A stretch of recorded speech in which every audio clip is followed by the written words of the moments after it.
Kaj pa ne slišim? Čakali zamudnike, nekaj jih je sicer napovedalo, da se bodo pridružili kasneje. Z uradnim uvodom bomo sicer začeli ob 10, predtem pa vam bom še povedala nekaj navodil glede uporabe ZUM-a in kako in kaj.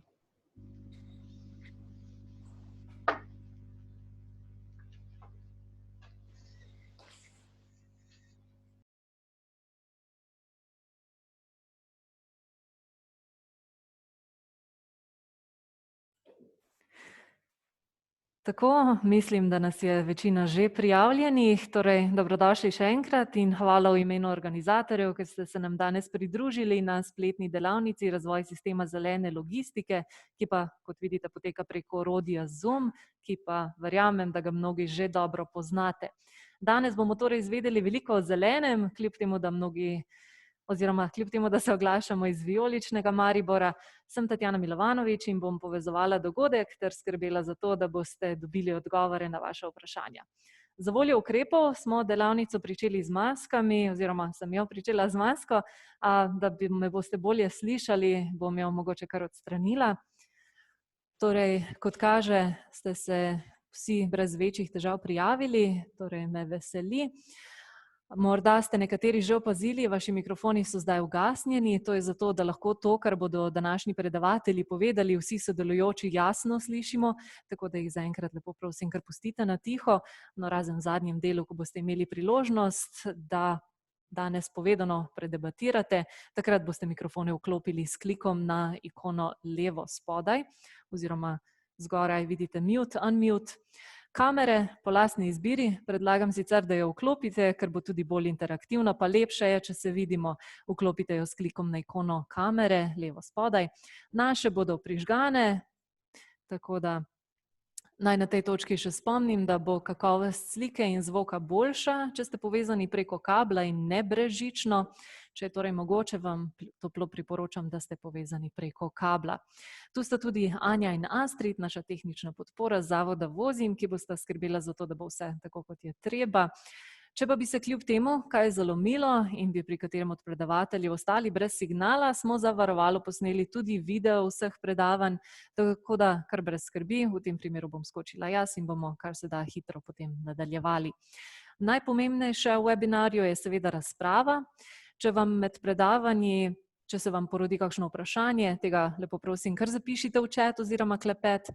Po prvih 2 predavanjih, ki bodo v slovenščini, zapisanih vprašanj sicer ne bomo postavljali, ker imamo za to predviden čas kasneje, natančneje ob 12:30, ko ste tudi vljudno vabljeni v prej omenjeno diskusijo. Vprašanja, ki pa bodo namenjena našim tujim predavateljem, bomo zastavili po vsakem od njihovih predavanj. Lahko jih zapišete v slovenščini ali angleščini, kakor vam je ljubše. Tudi v primeru izpada signala lahko vprašanje govorcem kljub temu postavite. Če se zgodi to, bomo tako vprašanja kot odgovore nanje zbrali v skupen dokument, ki pa vam ga bomo poslali v najkrajšem možnem času po zaključku delavnice. In pa, če že govorimo o današnjih govorcih, naj jih na hitro predstavim. Najprej nas bo pozdravila gospa Andreja Kuzmanič, ki je zaposlena v podjetju ZUM d.o.o. v Mariboru, kjer je odgovorna za področje urbanističnega in prostorskega načrtovanja ter sodeluje pri pripravi različnih urbanističnih strokovnih podlag, med drugim tudi na temo trajnostne mobilnosti. Predstavila bo vsebino ter izvedene in predvidene aktivnosti akcije Zelena logistika v okviru projekta LIFE CARE4CLIMATE, del katerega pa je tudi današnja delavnica. Gospa Mateja Kukovec je naša naslednja govorka, prav tako dela na podjetju ZUM, kjer je odgovorna za prometno planiranje v okviru priprave prostorskih aktov in izvajanja projektov z področja trajnostne mobilnosti. Danes bo nekaj besed namenila razvoju zelene logistike pri nas oziroma v Sloveniji. Za njo bodo spregovorili še gostje iz sosednje Avstrije v okviru 3 predavanj. V prvem bo Lisa Anderluh z Ministrstva za podnebne ukrepe, okolje, energijo, mobilnost, inovacije in tehnologijo govorila o kombiniranem prevozu kot okolju prijazni rešitvi za prevoz tovora. Kot omenjeno, boste tu imeli priložnost postaviti vprašanja gospe Anderluh, v kolikor bodo v slovenščini, jih bom za vas prevedla.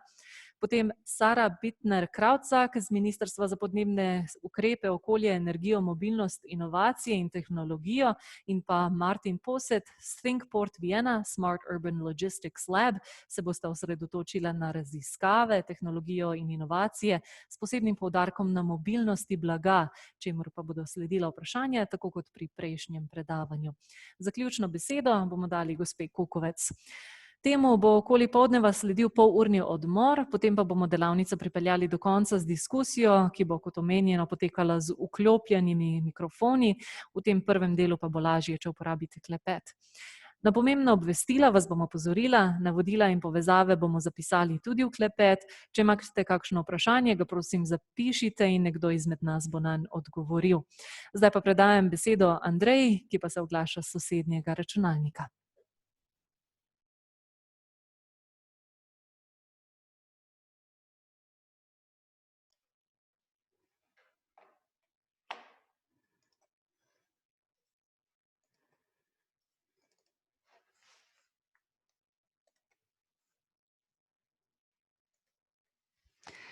Najprej vas lepo pozdravljam. Spodaj imam zapisano sicer ime Mateja Kukovec, ker imamo zaradi tehnične organizacije, si malo delimo računalnik. Naj vas to ne zmoti.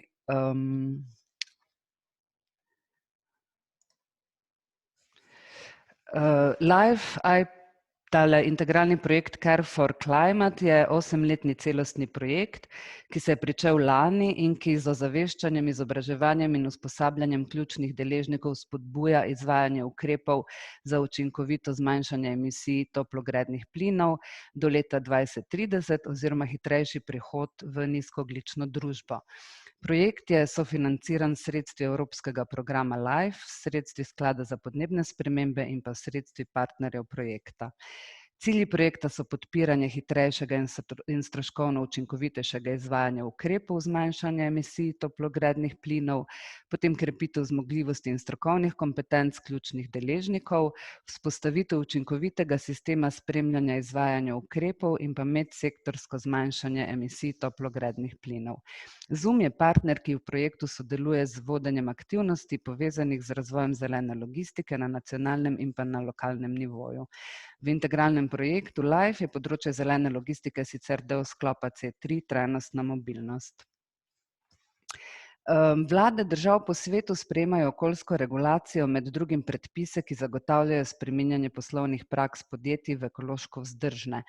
Eden večjih izzivov, s katerimi se soočajo podjetja pri zagotavljanju okoljsko vzdržnega poslovnega modela, pa je organizacija in način delovanja njihovih dobaviteljev. Zato vse večji pomen pridobiva tudi razvoj zelene logistike. Slovenija še nima pripravljenih strateških dokumentov za vsebine zelene logistike, izjema je tema upravljanja mestne logistike, za katero pa na Ministrstvu za infrastrukturo že pripravljajo smernice za izdelavo strategij upravljanja mestne logistike.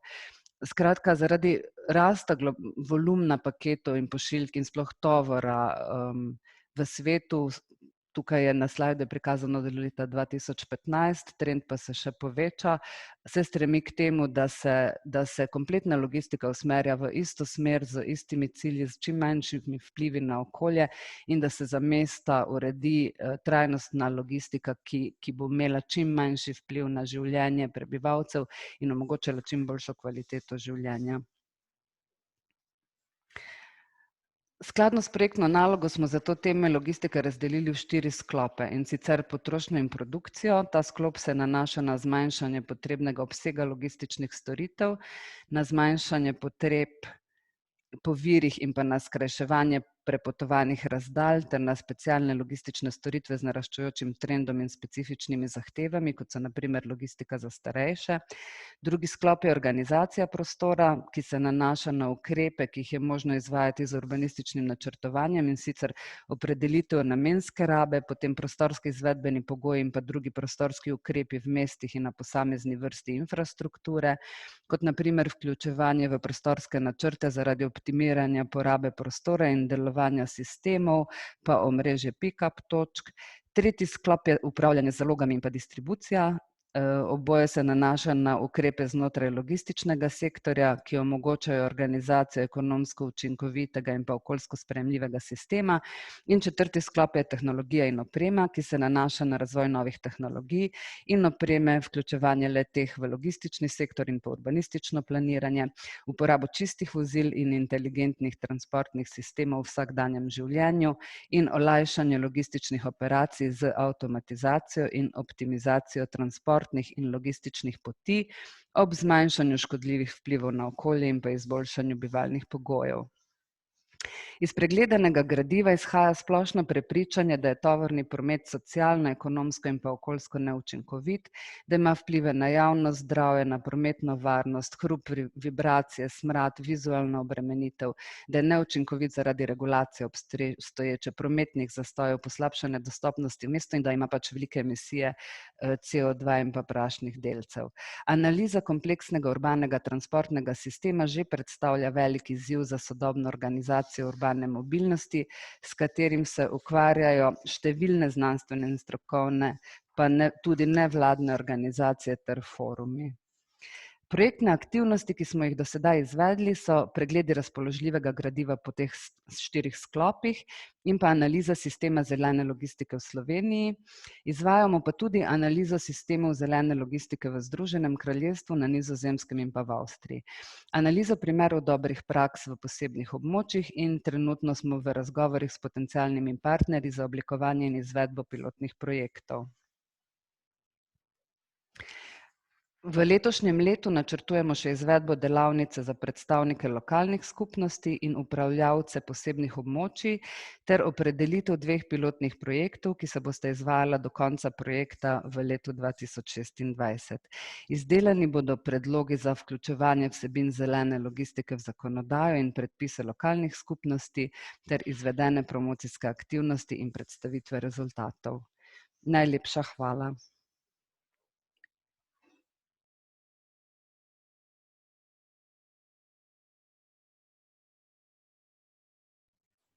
Hvala, Andreja. No, pa smo tudi uradno pričeli z delavnico. Malce pred 10 smo sicer začeli. Vidim, da nas je zdaj že 18. Dobrodošli torej še enkrat na spletni delavnici Razvoj sistema zelene logistike. Za vse sodelujoče pa bi imela eno prošnjo. Za namene projekta bi vas lepo prosila, da na hitro prižgemo kamere, da lahko naredimo en posnetek sodelujočih.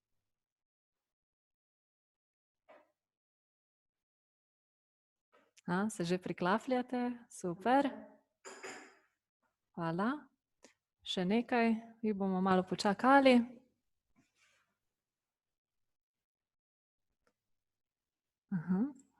Lepo vas je videti vse.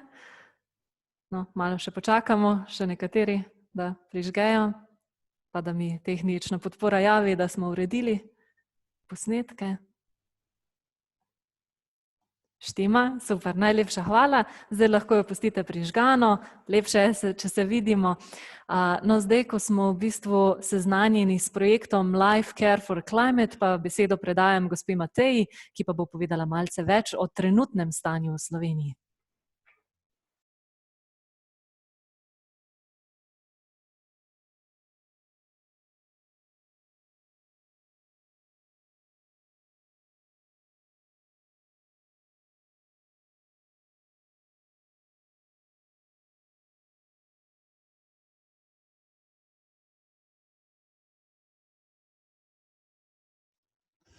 Tako, sem se tudi zvočno vklopila.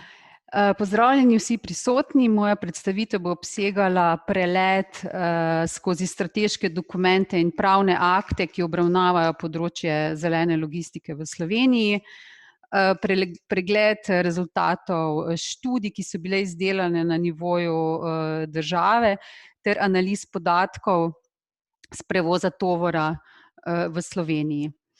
Na koncu bi podala zaključke tega preleta, bomo pa v diskusiji potem po odmoru debatirali o sistemu zelene logistike v Sloveniji, kakšne ukrepi se predvidevajo za izdelavo, kje so zadnje ovire, zakaj se ne izvajajo kakšni ambicioznejši projekti, ker so prisotni tudi predstavniki ministrstva oziroma ministrstev, upamo, da bomo dobili tudi podrobnejše informacije s tem v zvezi.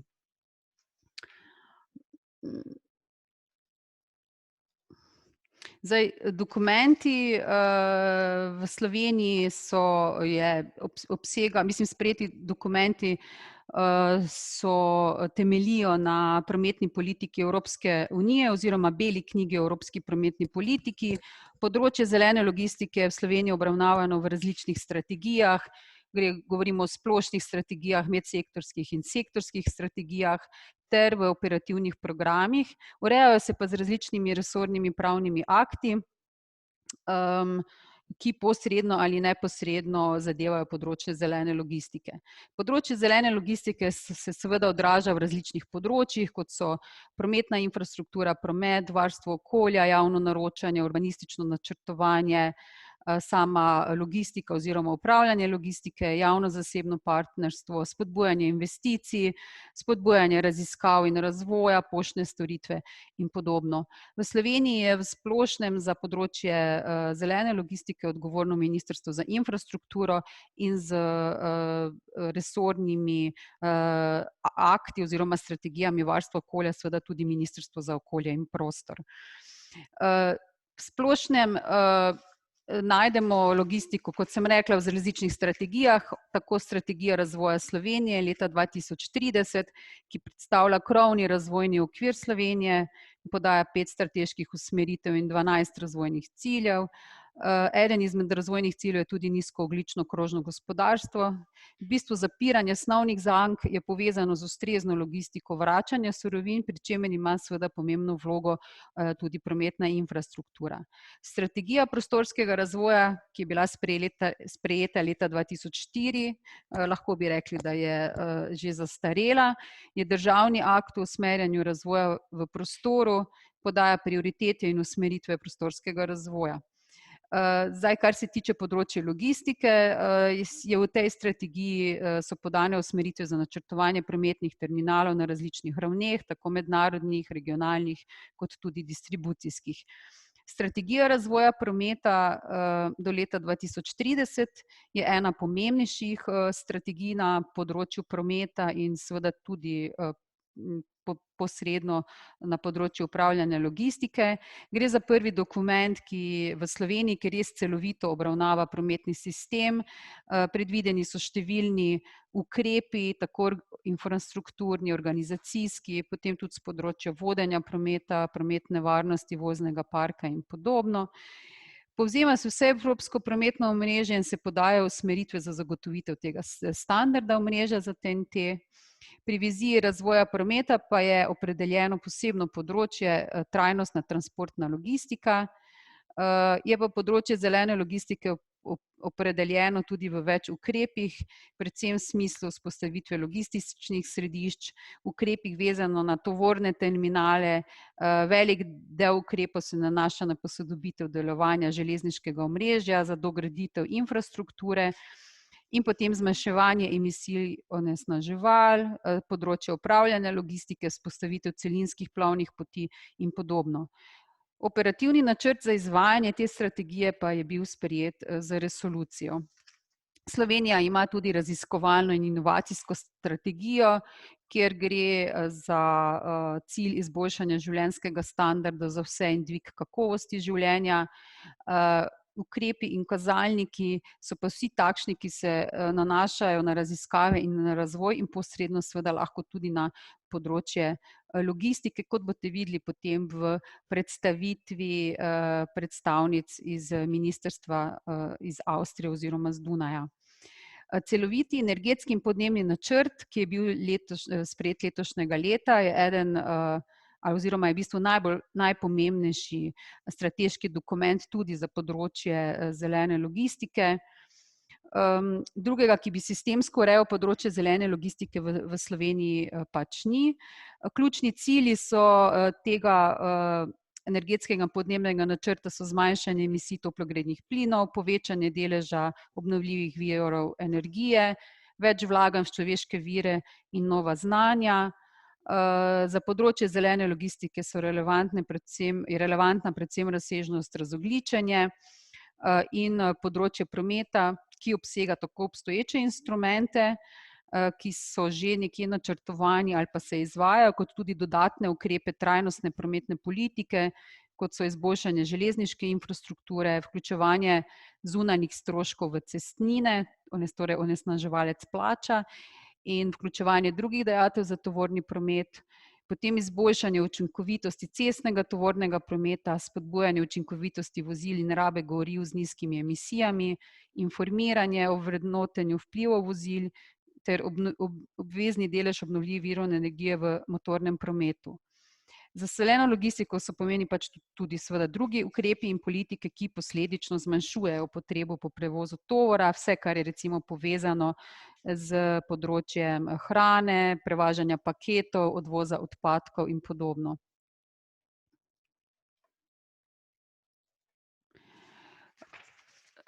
Poleg teh pomembnejših strategij so za logistiko relevantne tudi strategije na področju razvoja trga za vzpostavitev ustrezne infrastrukture v zvezi z alternativnimi gorivi. Gre za ukrepe spodbujanja uporabe alternativnih goriv v smislu uporabe goriv pri vozilih, vzpostavitev polnilne infrastrukture, normativne ureditve, izobraževanje in ozaveščanje. Izdelan je tudi akcijski načrt za energetsko učinkovitost do leta 2020, ki pa je tudi povzet v celovitem energetskem in podnebnem načrtu. Potem obstajajo še tudi operativni programi, ki za zmanjšanje emisij toplogrednih plinov in operativni program za izvajanje evropske kohezijske politike. Oba sta bila predvidena do obdobja 2020 in sta v pripravi tudi dva nova. Odlok o programu uporabe sredstev sklada za podnebne spremembe pa v naslednjih 4 letih namenja sredstva za zmanjševanje emisij v prometu, med drugim za spodbujanje trga alternativnih goriv v prometu 14,8 milijona evrov, za izgradnjo železniških prog 20 milijona evrov in spodbujanje železniškega tovornega prometa v letu 2020 in 2021 je predvidenih 15 milijonov evrov. V Sloveniji je vzpostavljen tudi oziroma ustanovljen tudi slovenski okoljski sklad, tako imenovani ekosklad, ki tudi predvideva subvencioniranje ali pa kreditira naložbe.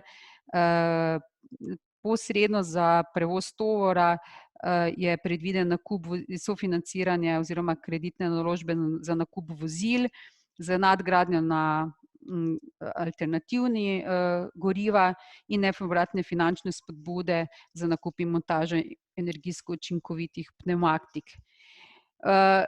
Tudi so v pripravi so še tudi določene strategije, kot strategija prostorskega razvoja Slovenije, kot sem rekla, je ta iz 2004 že zastarela, potem nacionalni program varstva okolja, energetski koncept, programski dokumenti za izvajanje kohezijske politike v novem obdobju in v pripravi so tudi, kot je že kolegica povedala, nacionalne smernice za pripravo strategij upravljanja mestne logistike. Področje zelene logistike pokrivajo številni pravni akti, torej zakoni in podzakonski akti, ki so večinoma sektorski. V pripravi je tudi zakon o celostnem prometnem načrtovanju, ki bo tudi celovito zajel trajnostno načrtovanje prometa na vseh segmentih in tudi seveda področje upravljanja logistike. V zadnjem obdobju so bile izdelane nekatere študije oziroma strokovne podlage.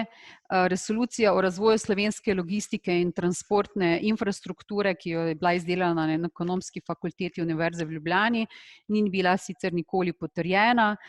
Cilji tega dokumenta so pa bili zagotovitev prometne učinkovitosti sistema in zagotovitev stabilnega poslovnega modela lastnikov in upravljavcev infrastrukture. Potem so bile izdelane tudi študije zagotavljanja parkirnih površin za tovorna vozila ob slovenskih avtocestah in hitrih cestah, strokovne podlage za razvoj koridorskih prog v Sloveniji, kjer so zasnovani ukrepi na podlagi ugotavljanja potreb in uveljavljenih prometno-tehničnih standardov. Ukrepi so navedeni tudi po scenarijih in prioritetah in na koncu je tudi predlagan en scenarij, tako imenovani S1. Izdelane so pa bile tudi strokovne podlage in predštudije upravičenosti za nadgradnjo regionalnih železniških prog ter železniškega omrežja na področju ljubljanske urbane regije. Te strokovne podlage so še v izdelavi, so pa znani že določene vmesne študije oziroma vmesni separati. Izvajale so se raziskave o blagovnem potencialu in analiza dosedanjega stanja blagovnega prometa na industrijskih tirih oziroma na lokalnem delu na postajah. Izdelan je tudi nacionalni prometni model v Sloveniji. Pregled statističnih podatkov nam pove, da so izpusti toplogrednih plinov da so se izpusti do leta 2014 povečali za več kot 150% glede na leto 1986. V splošnem so se v Evropski uniji izpusti toplogrednih plinov po znižanju v obdobju med 2008 in 2014 znova povečali. Velik delež izpustov toplogrednih plinov pa je seveda iz tovornega prometa. Delež obnovljivih virov energije v prometu v zadnjih letih narašča, prav tako pa narašča pač količina oziroma prometno delo po cestah in po železnicah. V letu 2004 je recimo bilo razmerje med prevozom prepeljanega blaga po cesti in po železnici v razmerju 3:1, danes je pa to razmerje že 5:1. Skratka, prometno delo po cesti oziroma prometno delo prepeljanega tovora po cesti bistveno bolj narašča kot po železnici. Če pogledamo še tonažo, prav tako količina tovora narašča na vseh prometnih sistemih, razen letalskem, ki je nekako konstanta, vendar bistveno bolj narašča v cestnem prometu, nekoliko manjša je bila v obdobju gospodarske krize. Tovornjakov in registriranih tovornjakov in tovornih priklopnih vozil je vse več, v bistvu število strmo narašča. Imamo pa tudi že nekaj lahkih gospodarskih in težkih gospodarskih vozil na alternativne pogon, predvsem so to lahka tovorna vozila, utekočinjen naftni plin, recimo na utekočinjen naftni plin je že kar nekaj gospodarskih vozil. Če še pogledamo podatke o tovornem prometu v Sloveniji, v cestnem transportu tovora se največ prevaža v notranjem in v tranzitnem prometu. Če pogledamo delež po opravljenem delu, je seveda večji delež v tranzitu, saj se tovor prevaža na bistveno daljše razdalje. Naloženost tovornih vozil je relativno nizka, najnižja je v notranjem prometu, saj je v notranjem prometu tudi večji delež praznih voženj, tudi razdalje so kratke, povprečno glede na tonske kilometre pa imamo tam okrog 15 ton na vozilo naloženost. Pri železniškem prometu se večinoma tovora pripelje v izvozu ali v uvozu, podobno je to pri tonaži kot tudi pri prometnem delu.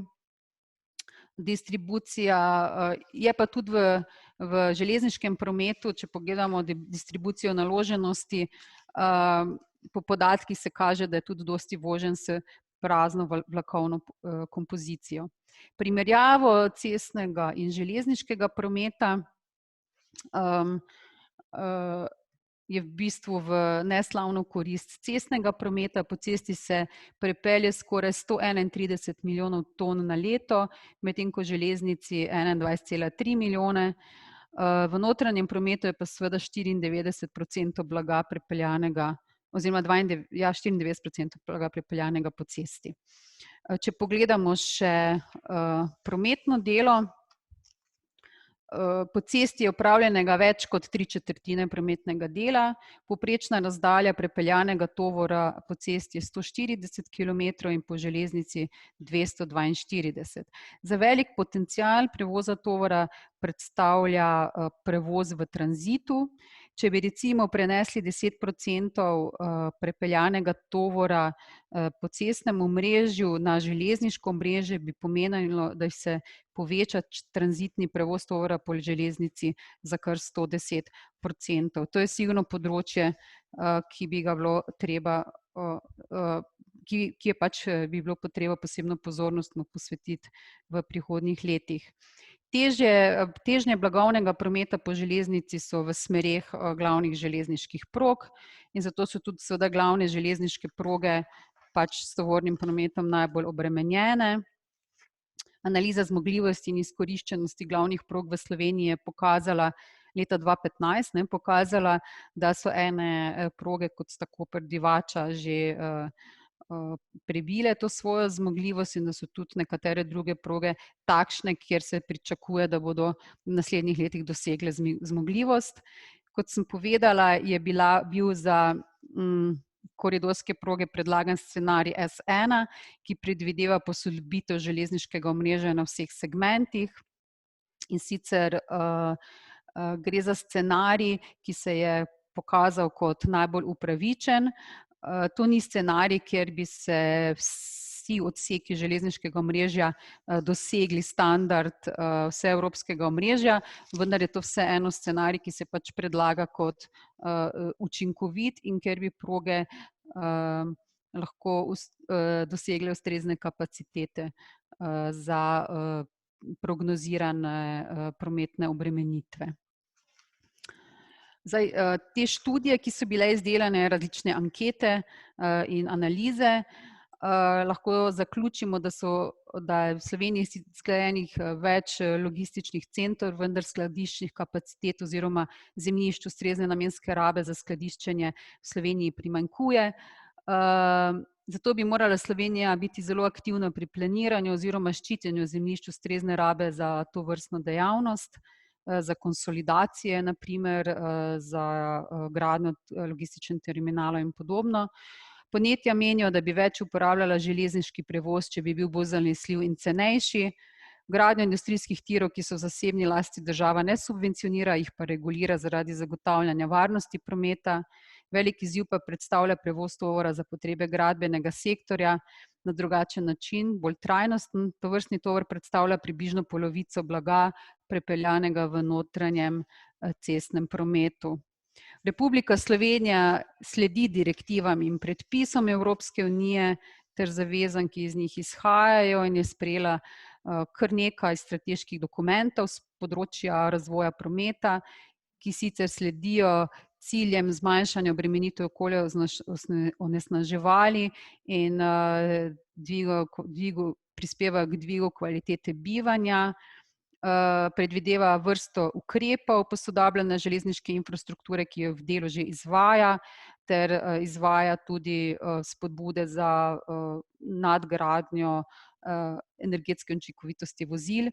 Vendar pomembnejši ukrepov, ki bi vplivali na zmanjšanje vplivov na podnebje zaradi logističnega sektorja, še ni pričela izvajati, jih načrtuje v prihodnosti in za dosego zastavljenih okoljskih ciljev iz energetske in podnebne strategije bo morala biti država bistveno bolj proaktivna. Upam, da bomo na to temo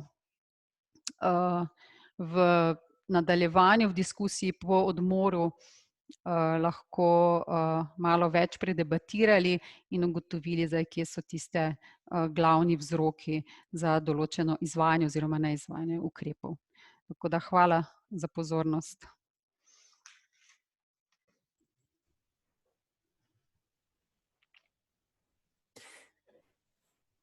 Ja, hvala, Mateja. Očitno je torej, da na Slovenijo na tem področju čaka še veliko dela. Verjamem, da se je marsikomu izmed vas tekom predavanja že porodilo kakšno vprašanje. Naj torej še enkrat spomnim, vprašanja lahko zapišete v chat oziroma klepet. Če ga imate slučajno zaprtega, ga lahko, ukolikor ste prijavljeni preko aplikacije na računalniku, najdete pod zavihkom More, kjer se vam odpre potem meni, v katerem najdete chat. No, kako so se pa okolju prijazne logistike lotili v sosednji Avstriji, nam bodo povedali naši naslednji gostje. In ker želimo biti dobri gostitelji, naj na tej točki preklopim kar na angleški jezik, da nas bodo tudi oni razumeli. So, hello to all our guests from Austria, Ms. Anderloh, Ms. Bittner-Krautzak, and Mr. Posset. Thank you so much for joining us. I'll be here to ask questions from the audience. So as mentioned before, those of you who would like to ask our guests questions, please use Zoom's chat to do so in English or Slovenian, whichever you prefer. Our first speaker will talk about combined transport as an environmentally friendly solution for freight transport. So without further ado, if you're ready, Ms. Anderloh. Yes, hello, can you hear me? Yes, I think Perfect. everybody hears you. Good. Yeah, thank you. Perfect. So, good morning. My name is Lisa Anderloh. I'm from the Austrian Ministry for Climate Action, Environment, Energy, Mobility, Innovation and Technology. It's quite a complicated and a long name, but I wanted to say it at least once correctly. Let me start with wishing you all the very best in this very difficult Corona situation. Of course, we would have loved to join you directly in person in Slovenia, but as it's the same situation for you, this is currently not possible. However, we are very happy that we have video conferences, tools, and that we can also participate virtually. So thank you very much for the invitation and for the organization of this workshop. So for my presentation, I would like to share my screen. I hope it works. I think you should all see the screen. So I'm currently in the Department for Combined Transport. So I'm very happy to present you the combined transport as an environmentally friendly solution of freight transport. I'd like to start first with giving you an overview of the transport policy strategy and guidelines. Then I'd like to continue with our current situation of freight transport. And I'm going to end with all our measures to support combined transport. Since 2012, we have a transport master plan. It was introduced 2012. Our main goal was to reach a model split share of rail of 40% after finishing all the big rail infrastructure projects. This was already quite an ambitious goal. However, at the beginning of this year, we got a new government, and currently we have a new mobility master plan in preparation, which have an even more ambitious goal, which is to reach climate neutrality by 2040. And we do know that shifting to more environmentally modes of transport will not be enough. We also have to avoid transport, and the rest, which can't be shifted, has to be improved. On the left side, you can see a figure of the current CO2 emissions resulting from road transport. In total, Austria had about 24 million tons of CO2 equivalent, of which more than half of it results from individuals, so car transport. However, on the figure on the right side, you can see that between 1990 and 2019, so the last 30 years, the CO2 emissions resulting from lorries are growing much faster than those from cars. On the figure on the left side, you can see the external costs of transport, and I think it's not really surprising, we all know it. the external costs for road transport are much higher than for inland waterways and for rail. The source here is the Handbook on External Costs from the European Commission. So our aim is to basically reduce the road transport and to increase the share of rail transport. On the right figure, you can see that Austria currently has about 32% of rail share, which is compared to Switzerland less, but compared to, for example, to the European Union 28 average, which is currently about 18%, it's still much more. On this figure, you can see how much is invested per capita in rail infrastructure.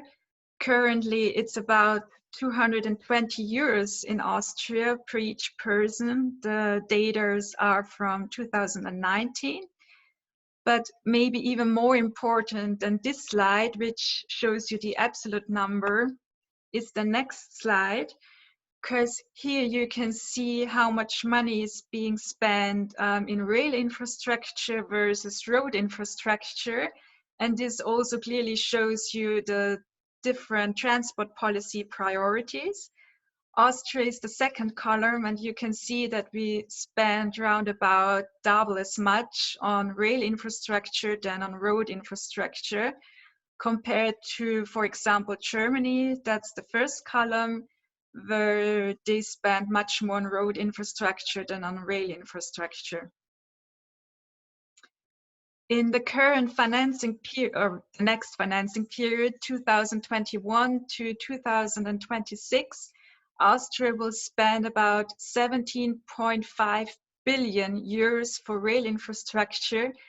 This is historically, it's the biggest budget we've ever had. The last period was about 13 billion euros. However, we do know that not all of the transport can be shifted to rail. This is due to capacity limits, but also because the road simply has its advantages, especially in the first and the last mile. So Austria started to support the combined transport very, very early, because it simply combines the best of two worlds. You have the road on the first and last mile, and you have rail or ship on the long run. We currently do not have combined transport with ship, just with road and railways. And we do know that the infrastructure investments are an absolutely necessity. However, we experience that if we do not have accompanying measures, then a shift doesn't happen automatically. So we introduced a lot of measures to support combined transport. We have financial support for operations, for terminals and railway sidings, for logistics, for innovation, for research. And in addition to all of the financial supports, we also have the regulatory and fiscal measures. I'd like to start with the financial support for the operation. This is a state aid for the provision of rail freight services such as single wagon load traffic. For unaccompanied combined transport, this is a transport with containers, swap bodies or semi-trailers, or the rolling road, we call it roller, which is the transport of the whole lorry onto the rail. And the European Commission gives its approval. Basis is the aid compensates for the difference either between the costs of using infrastructure or for the difference in external costs between road and rail. The financial support is giving as a non-repayable grant. It's an annual call, and the funding contracts are being done with the railway undertakings. This year we have a budget of about 120 million euros, but by the end of the year, due to the current Corona situation, we decided to have a special Corona support, and it will be even higher, about 140 million euros. Just to give you a quick overview how much money we spend as financial support. the subsidy for single wagon load traffic is giving in euros per 1,000 netto ton and kilometers. For domestic transport underneath 100 kilometers, it's the highest subsidy, which is about 22 euros. And for import and export underneath, over 100 kilometers, it's 5 euros, and it's the lowest subsidy rate. The subsidy for roller is giving in euro per lorry, and it differs according to the transport route used in Austria. And on the Brenner axis, we also differ it according to the daytime or nighttime, because the road toll is also differentiated between day and nighttime. In general, the subsidy varies between 47 and 94 euros.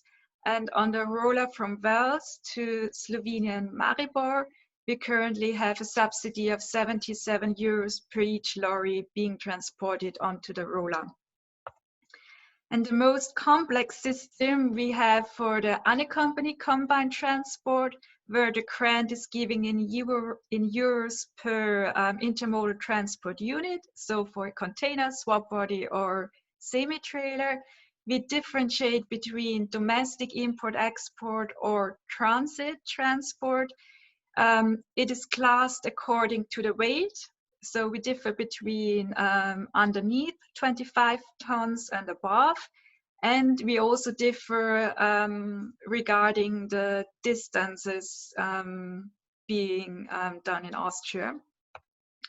On the figure on the right side, you can see the matrix. It's quite complicated. You can find everything on the website if you are interested. Just to give you the lowest and the highest subsidy rate for UCT per September 2020. The lowest subsidy rate is 9 euros. It's for transit, for a unit below 30 feet of the lowest distance class, so between 30 and 100 kilometers, and with a weight above 25 tons. And the highest subsidy is giving for domestic transport if it's a size of at least 40 feet, lower than 25 tons, and of the highest distance class, which is currently above 250 kilometers. And in addition, we also have a so-called mountain bonus. Why do we have such an additional bonus subsidy? Because we do know that the external costs in sensitive mountainous regions are higher. So also the subsidy is higher. And as I already mentioned at the overview, because of the current COVID situation, which also hit the railway a lot, we introduced an increasement of the subsidies. The first one was given for the roller support. This is a permanent one. And then we also introduced increase of subsidy for UCT and single wagon load. The first increase was in May, and the second increase was this September. The second increase was even more significant by up to 40% of the rates we used to have before. And in difference to the roller, the subsidy for UCT and single wagon load is currently limited until the end of the year. Next to the financial support for operation, we also have support for terminals and railway sidings. First, we have, according to the Railway Act, the infrastructure financing laid down, and these financing regulations include the ÖBB terminals, so the Austrian Federal Railway terminals. But in addition, we also have a program, a support program for private terminals. The current period is from 2018 till 2022. We support the construction, expansion of siding facilities, as well as transshipment facilities. And the longer a facility is in operation, the higher the budget usually is. So if it's in operation for about 11 years, then the funding can be up to 50%. Here you can see a map of the terminals we currently have in Austria. On the left side, you can see the UCT terminals. We have 14, of which 4 are trimodal, so they also offer the possibility to shift onto the ship. And on the right side, you can see the map of our roller terminals. We have 2 on the Brenner axis. The one I already mentioned before, from Wels to Slovenian Maribor. And we also have one in Salzburg to Italy's Trieste, but this relation is currently not operating. We have a financial support for logistics. This is the only very new program which was introduced 2019. It is to implement innovative logistics concepts, and we also differ between feasibility studies and implementation projects. If it's a study, then the budget can be up to 100,000 euros, and the duration is also limited to 1 year. If it's an implementation project, the budget is up to 300,000 euros, and the duration can be longer, it can be up to 3 years. We also do support the innovation. The current program will end 2020. The funding is intended to support investments into facility and systems, but as well for the mobile equipment. And the level of support, so the level of budget, is determined according to the expected reduction in traffic congestion. We differ between support for physical investments, then the funding extends to a maximum of 30%. And we also support feasibility studies or, for example, staff trainings. Then the funding can be up to 50%. But here we have a budget limit per each project, which is about 800,000 euros. The program budget was currently about 3 million euros per year, but we will have a prolongation of the program starting with the following year till 2025. And the name will slightly change. It won't be the support for innovation, but the program for investments for combined transport. And the budget will also be a little bit higher, about 4 million euros per each year. Regarding the financial support for research, my colleague, Ms. Sarah Bittner-Krautzak, will go into more details later. So I will switch on that. And in addition to all the financial supports, we also have regulatory and fiscal measures. The fiscal measures is basically a tax incentive. So if you use your trailer only or exclusively for the initial and final road leg, then you are exempted from the motor vehicle tax. And upon application, you can get a 15% reduction for each rail transport you do. As to the regulatory measures, you might know that the limit of weight in Austria in general is 40 tons on the road. But if you do the combined transport, initial and final road tax, then you can drive with 44 tons. But you have to go to the nearest technological suitable rail terminal. This terminal can be situated in another member state, but only if it's closer than within Austrian territory. We also have some deregulations, such as the liberalized initial and final road legs in international combined transport. We have liberalized road corridors to or from the rolling road terminals to the borders, and also liberalized area. But these areas or the corridors are mainly interested for third countries. If you do combined transport, you are exempted from weekend and holiday driving bans. You are exempted from summer and winter holiday driving bans, as well as from night driving bans. Also interesting for third countries are the supplementary permits when you use the roller. So the more roller you use, the more permits you get to drive on the road. And regarding the rest periods, the times that a lorry driver spend on a roller is considered to be a rest period.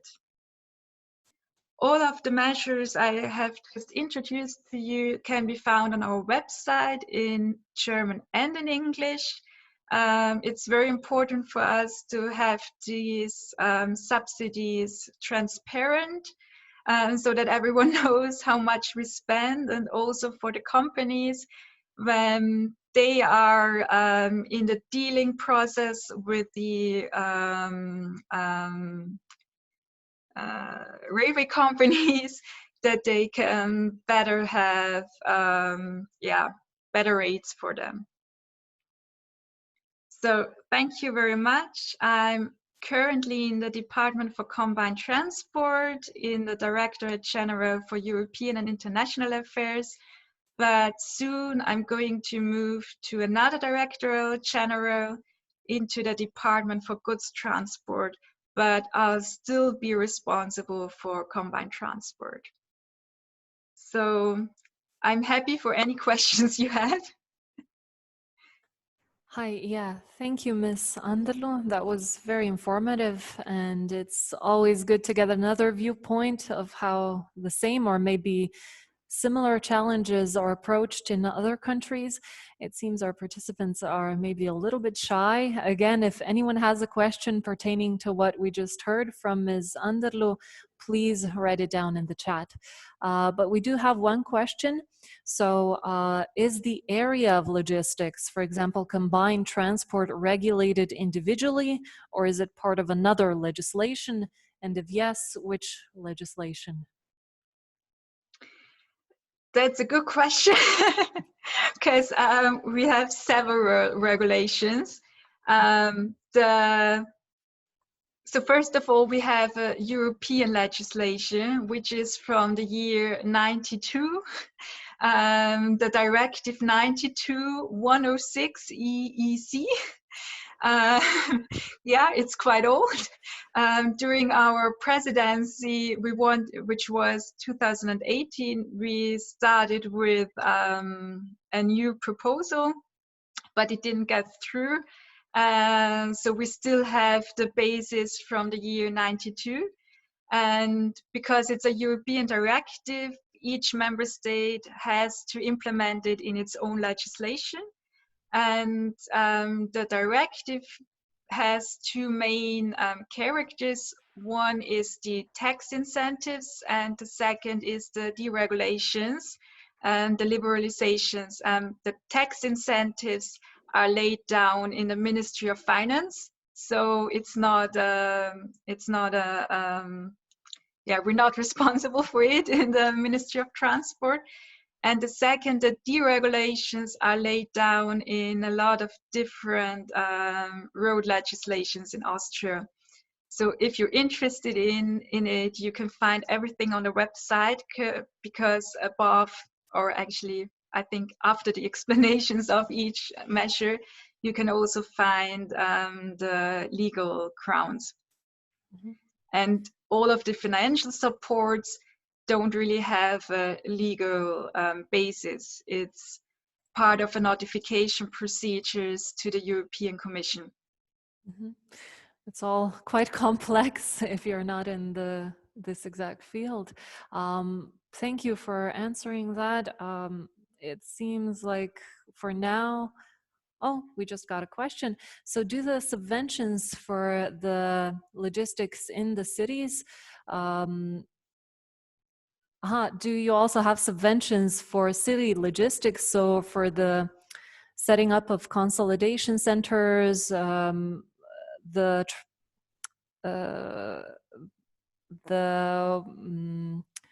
transition to cleaner, greener vehicles.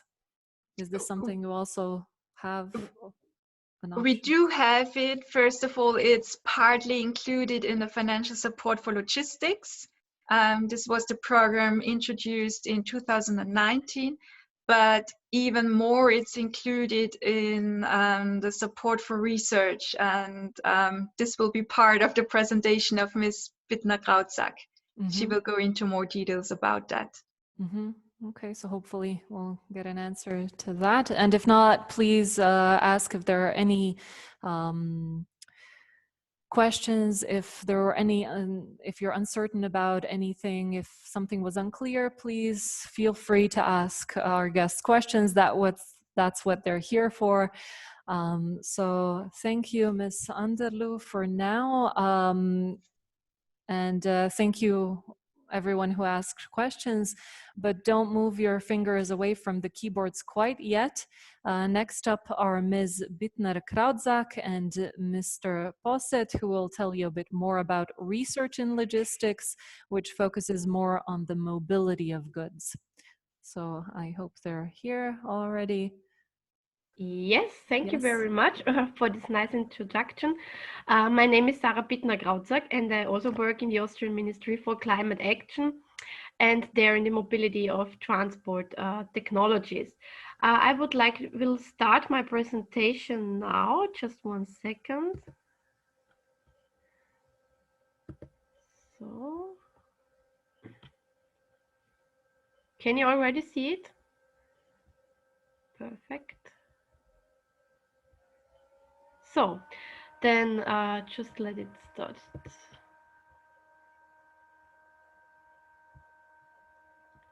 Wait 1 second. Now it's working. Yes, myself, I'm located in the Directorate General for Innovation and Technology, and there in the Department for Mobility and Transport Technologies. The year 2020 is very important for us because in the area of mobility policy, as Lisa has already told you, we are developing a new mobility master plan 2030, which will show a path to climate neutrality in 2040. And on the other side, in the area of research, technology and innovation policy, we are developing a research, technology and innovation strategy 2030. It's already in finalization, and it will show how research, technology and innovation will contribute to achieve the climate targets and to overcome the climate crisis. And in between, there is the research, technology and innovation policy for mobility. And we developed for the first time over the last year, a research, technology and innovation strategy on mobility.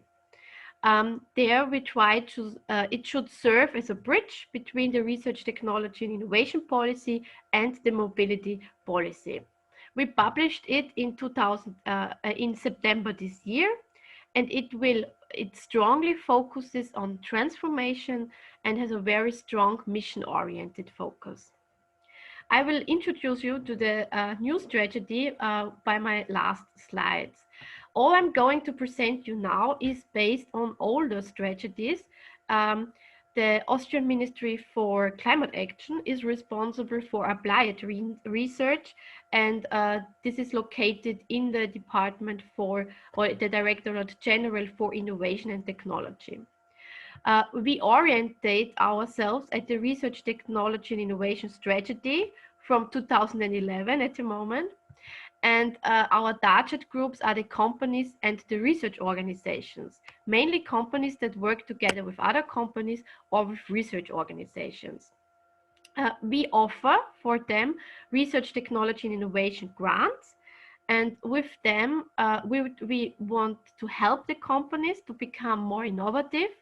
We want to help to develop solutions to overcome the climate crisis, and we would like to increase the number of people employed in the area of technology and innovation with a very special attention to the proportion of women. Therefore, we have thematic programs, and there's one program on mobility. And by doing R&D projects, the companies can produce sustainable solutions, and they can increase their innovation capacity and we as a state organization, we could act in an impact-oriented way. This is the logic of what we do, or why we are doing it. And now I'm going to focus on the Research, Technology and Innovation program on mobility, which is called Mobility of the Future. It started in 2012.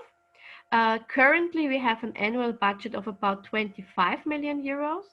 Since the beginning, we have had 4 thematic fields, 2 technological oriented fields, the transport infrastructure and the vehicle technologies, and we have 2 systemic fields where it's not only about to develop technologies, but also to address social and organizational innovations. And the one is personal mobility and the other is mobility of goods. And over the program running time, we also have developed 2 new topics. The first one is since we introduced in 2015 on automated mobility, and the second one in 2018 on automation, digitalization and decarbonization of the rail systems. All our calls, we have a call twice a year, or we have calls twice a year, are managed by the Austrian Research Promotion Agency. So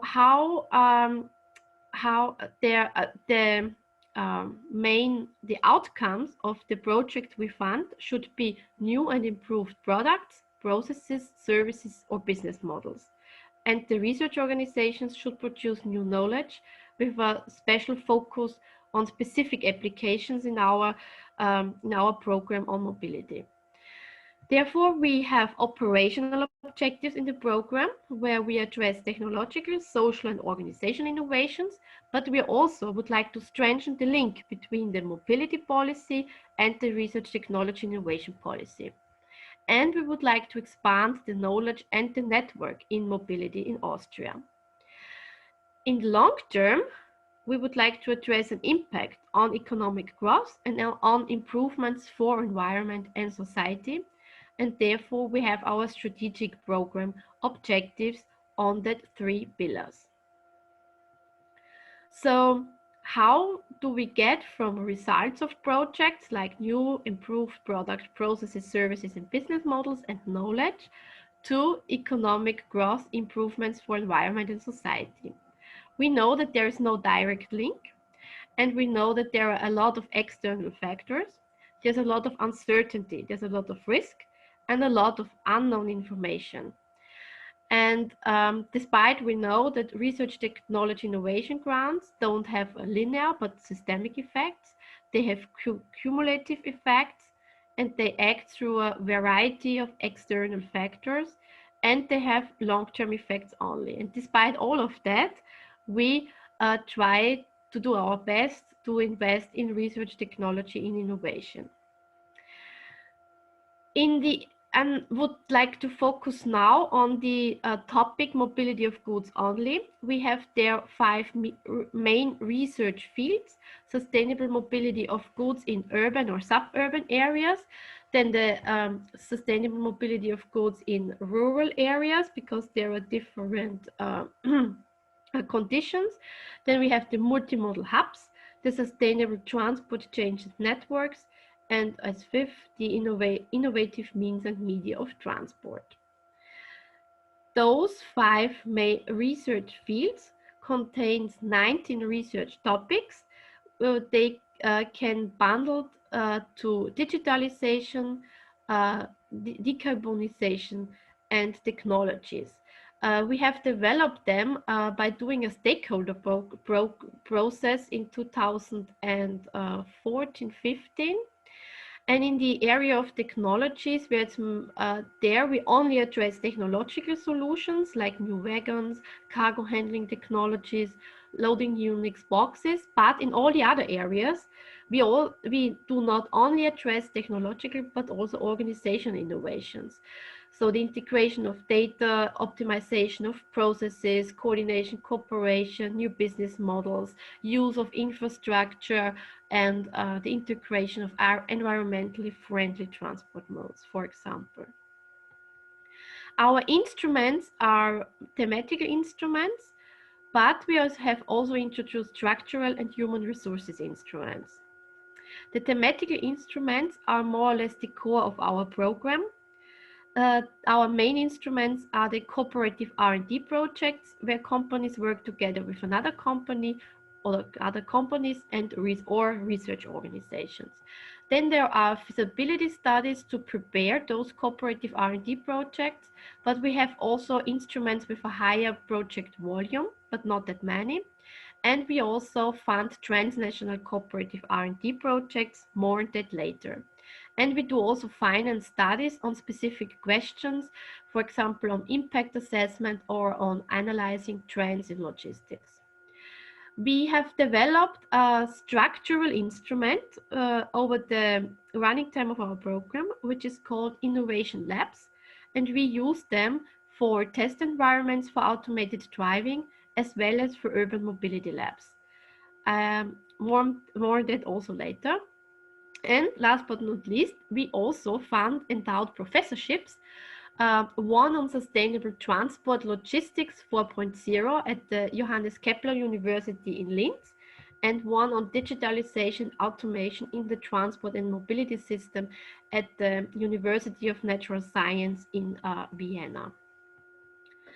Since 2012, for mobility of goods, we have invested 37 million euros of funding, and that funding represents over 60 million euros of the total project volume. This means that the funding is about 65% of the total project costs. We have funded 136 research technology and innovation projects on mobility of goods so far. And you can see here that in the core area are the cooperative R&D projects, followed by the feasibility studies for the cooperative R&D projects, and also the flagship projects. The target, or our target group, are the companies from the transport and logistics sector. And also we know that it is very hard to motivate them for research technology innovation. We have managed to get over 240 organizations, different organizations involved in our program. You can see here a chart. In green are the companies, and in dark red and light red, you can see the non-university research organizations and university research organizations. And they have a very important role because they are the ones who are linking the companies. Mostly the projects are led by them or managed by them and initiated by them. Because in the companies, they do not have the resources or a contact person for doing research, technology, and innovation for the whole day. Now I would like to give you some examples on cooperative R&D projects. We have a big refinery in Austria that work together with the Rail Cargo Austria on a digital partnership for capacity management in rail freight.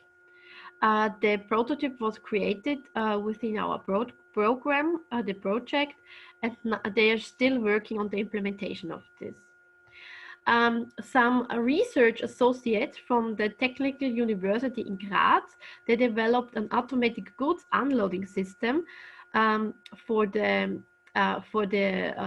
large distribution centers in the courier, express, and parcel sector. And after the project ended, they founded a startup and got the Austrian Post as a stakeholder, and they are testing their system at their distribution centers. We have here one example on a technological innovation. It's a wagon for timber, an innovative digitalized high performance wagon, also usable for combined transport. And after the project finished, it went to serious production, and now you can already buy this kind of wagon. Here is one example on a multimodal hub project. You have here a project where there was involved a crane, a system manufacturer, and they tried to link data at the terminals to develop a terminal 4.0, and now the data is used for other terminals in Austria. A very old project, I think from the beginning of our program, was a project where the Austrian Post worked together with a research organization and a food retailer, and you can order your fresh foods. It's important because for fresh food there are not that many solutions yet, and you will get your delivery by the next day by the Austrian Post to your home. Then I would like to give you ideas on two very recently finished projects. The first is was a project where a cable car manufacturer, an Austrian, worked together with a research organization, and they analyzed how the mixed transport of goods and persons in a cable car in a city for city application could work. And then there was a project which rethought parcel delivery, because they separated the business to business customers from the business to consumer customers, and to make benefits or produce benefits for both groups. Then we have here also some examples on sustainable from the research field, sustainable mobility of goods in urban areas. Currently, we have 6 running projects on cooperatively used logistics hubs with a funding of about 1.8 million euros. And we have also networking concept implemented. There is an initiative ongoing between the County of Lower Austria and the County of Vienna on Sustainable Logistics 2030. And they have 10 pilot projects running, and 4 out of them are funded by our program, 2 on cooperatively used logistics hubs, 1 on the development on the freight transport model for the Austrian Eastern region, and 1 on a mobile system for recording the occupancy of loading zones. Now I would like to come to the project with a very high volume. There we have one brand new project which started in May this year and will run until 2024. It's led by Fraunhofer Austria with 16 Austrian organizations from the business and the scientific sector, and they would like to demonstrate that cooperative logistics works in Austria by implementing 5 pilots. Then we have one a bigger project which was funded by the rail system thematic topic, but it also contains solutions for goods transports, like dispatching of empty wagons, the digital automated coupling, and the shunting of the future. And there is one project funded from the thematic field of automated driving. It's a project which will be finished by the end of this month on the formation, implementation, and dissolution from automated truck convoys. It's more or less on road transport. Then I have already mentioned the new instrument where we are very proud of, which is called Innovation Lab. We use it for urban mobility labs, and we fund them with about a maximum of about 1 million euros up to 4 years per innovation lab. We have 4 urban mobility, we have 5 at the moment, 5 urban mobility labs all over Austria. And there is one urban mobility lab, the ThinkPort Vienna, which only focuses on mobility of goods, while the others address the topic among other topics. And we fund 50% of the total costs only. And you can see here a nest with X, and X are the projects, and the nest is the environment and the innovation labs. Via the innovation labs, we fund the nest, but not the X. This is important to understand the instrument. The second application for that instrument are the test environments for automated driving. And there we have one test track of about a length of 2.2 kilometers on asphalt and up to 7 kilometers off-road in Upper Austria. And they also address goods topics, like they are analyzing hub-to-hub transport projects or an industrial shuttle between a production and a logistics center. And they also worked for on topics for truck platooning for the to make the vehicle constellations more energy efficiently. We also support a lot of networking activities. Every time when we open a call, we organize an event series called Successful Through Innovation in Transport and Logistics.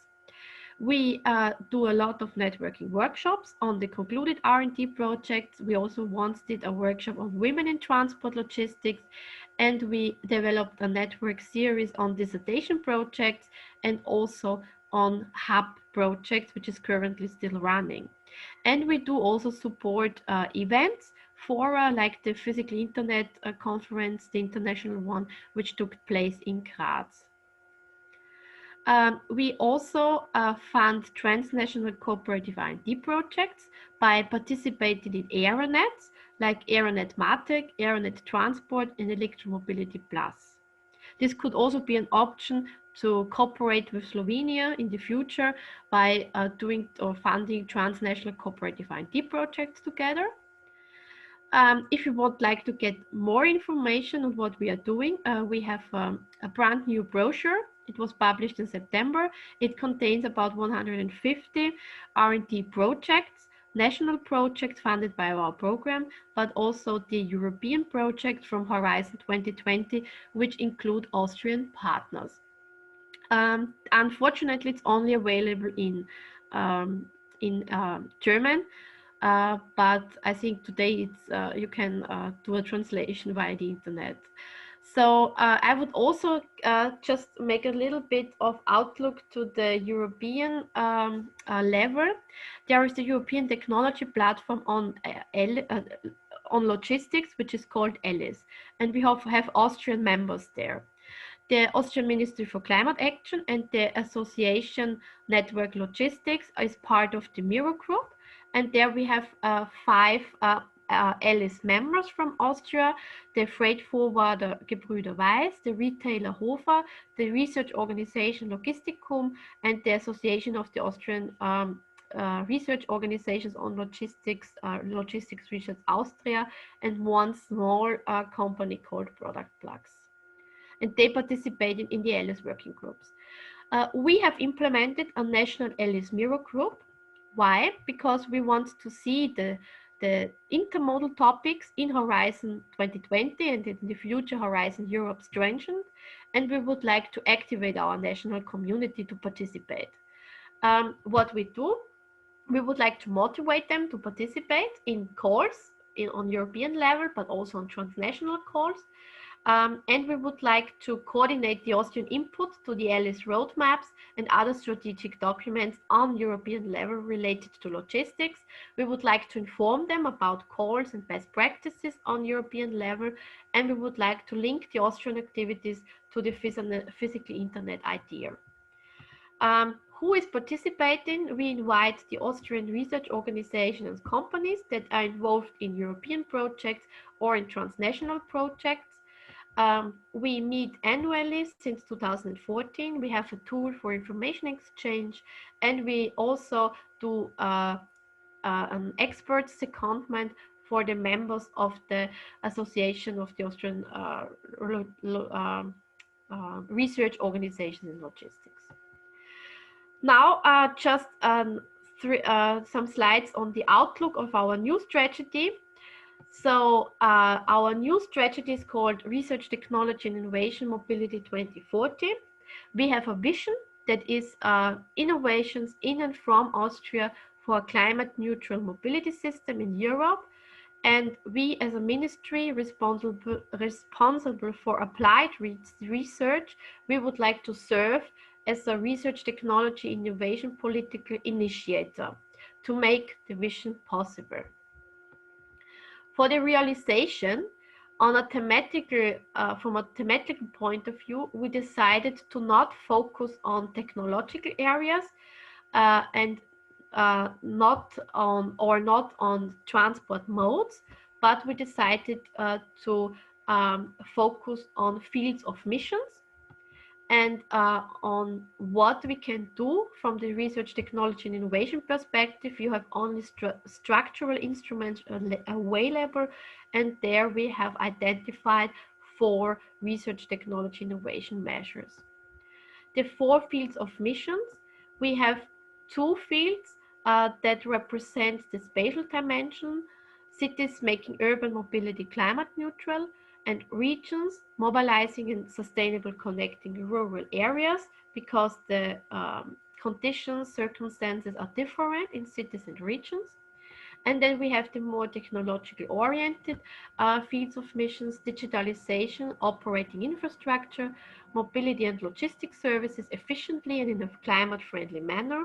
And the 4th one, focusing on technology, developing environmentally friendly transport technologies.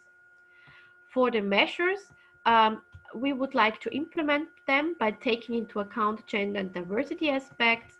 We would like to focus also in the future on research, technology, innovation funding, but with a more transformation and more mission-oriented approach.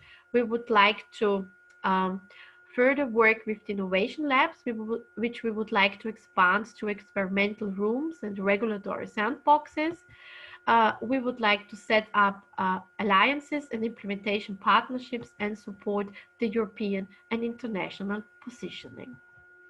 The strategy is so far also only available in German, but it will be available in English before Christmas. So I can send you the link then, and you can see here a picture from the final event in the middle with our minister, who signed together with 17 high-level representatives from the business sector and scientific sector, the vision, and they gave a commitment also for the implementation of the strategy. So this was my presentation. I hope it was not too long, and I hope that it will give you some ideas on the Austrian implementation of research, technology, and innovation. Well, thank you, Ms. Bittner-Grauzak. Mr. Posset is scheduled as the next to deliver his presentation, and I think he's already here. Can you hear me? Yes, I can hear you. Great. Thank you for joining us. So if you're ready, I can just give you the word, so to say. Okay, I am ready.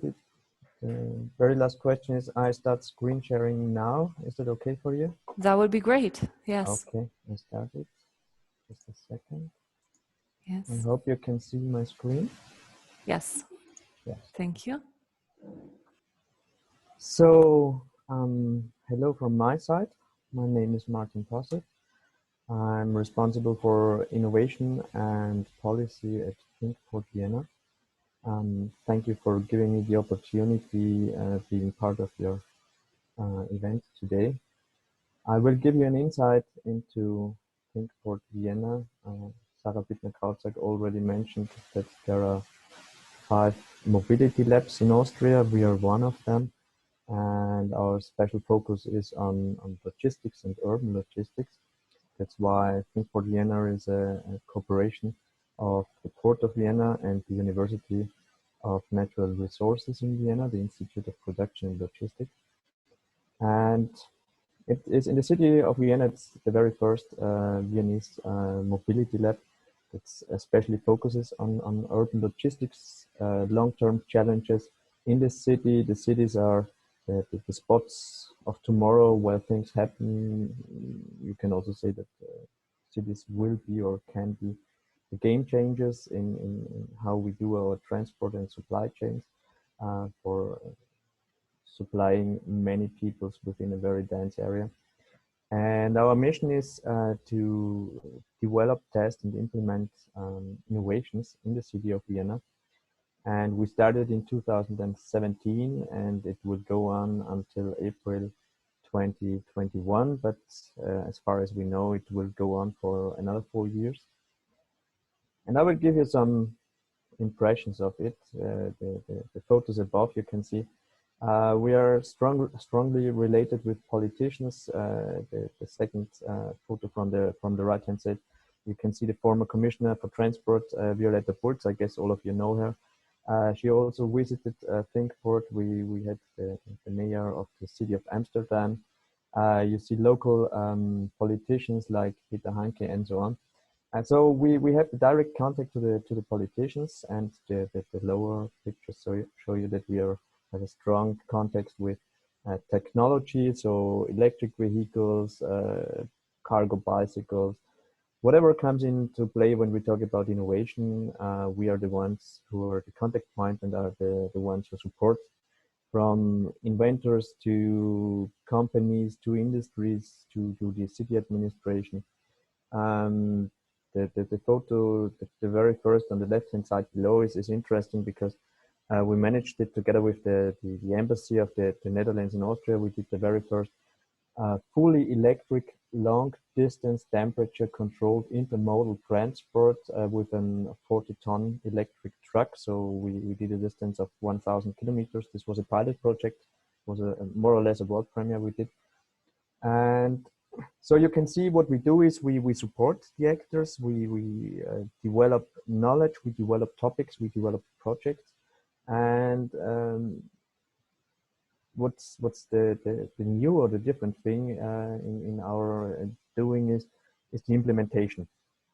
So we support scientists, we take their results or experience and knowledge and try to implement it in real logistics processes. And this is our mission. That's why we say developing, testing, and implementing. But we also have a vision, and the vision is we want that Vienna takes a leading position in the implementation of such innovations, because Vienna is one of the smart cities in the world, and we want also to create this ecosystem for innovation in logistics. And that's why we said, okay, Vienna is the address for companies whenever they want to test something, or they look for an area, test area, piloting something. The first thing that comes into their mind is, oh, we go to Vienna because this is the place to be when we talk about urban logistics. So this is our mission and our vision. In a more detailed way, Thinkport is the contact point whenever it comes to these topics. So we self-call or define ourselves as a catalyst and multiplier for technologies, processes, and services. We have different functionalities in the system. We are a lab, we are a showroom, we are a meeting place, we are an exchange point, we are the bridge of the gap between the science and the real environment in the city. But we are also a logistics ambassador in both directions. You always have to keep in mind, whenever you want to change something in urban logistics, you have the administration, you have the politicians, you have the logistics actors, and you have the industry. And sometimes they meet, but they do not always talk the same language in a metaphoric way. So we are some kind of a translator, bringing them together because we have the knowledge of the logistics, but we also have the knowledge of what the city wants and how the city thinks. And we are also a real test environment because the Port of Vienna is our partner. So the whole area of the Port of Vienna, and it has the size of the Central Park in New York in total. We can use it as a test area. So this is a private area owned by the port. So we are very fast in implementation because we have roads, we have storages, we have equipment, whatever you want. We have an own container terminal. So there are all test cases, use cases, and piloting ideas can be done here, more or less immediately, as long as it is not dangerous or disrupting for standard processes in the port. Our focus is, of course, very technology driven. Logistics is very technology driven at the moment. So, but it is also optimization. So we also start in a first step, what is possible in optimization, but then it comes to infrastructure, vehicles, processes, but also new kind of services, because all over Europe, or I guess all over the world, people think about or talk about white label solutions, and we need emission-free transports in the cities. But the thing is, this is always easy to think through in theory, but doing it in practice is not that easy. And we collect a lot of knowledge because we have one of these hubs running since more than 1 year. And within, I guess, 1 week, we learned at least 10 points we didn't ever think of in theory when we prepared it. So it's really important to implement such things. We look at the whole city of Vienna, but of course, depending on the type of topic we are dealing with, we also have a street or a district focus. And we strongly integrate the different stakeholders. So cooperation, but also collaboration is important for us, as we did the first agile team in the city administration of Vienna. This was also a premiere for the city of Vienna. We developed a new way of working and collaboration with people of the city administration. This is also one thing what we did. And of course, we always try to use or better use existing infrastructure instead of bringing something new. Of course, bringing something new is also important, but in the first step, always take a look at what is existing, what do you have in your city, and then if it is not suitable for the use case you want to have, implement in the second step the new thing. So we have a broad spectrum of things we offer to our customers and stakeholders. It is, you can use our infrastructure, but also we are the moderators. We have different workshop formats. We do exhibitions. We also do events to bringing together the community. For example, in 2 weeks, we have at the 2nd November, the forum Green Logistics, which is the platform for all the people dealing with sustainable logistics in Vienna, but also in Austria, where we exchange topics and think about the future. We do it until 2030. So we started in 2015. We do it for 15 years, and then we stopped because we said in 2030 we reached all the environmental goals we wanted to achieve. I'm not sure if we will make it, but this was the idea when we started in 2015. Yeah, and we also do piloting projects, and we do monitoring of such processes to keep track of what works and what does not work to make some kind of a database of experience. So what is our, how do we create value, or what is our idea and strategy? We always say we have the network for all the people. Whenever you look for someone who needs a contact person in the city, in the industry, you need developers, you need logistics guys, you need contact to scientific, but also to the federal ministry and the other way around.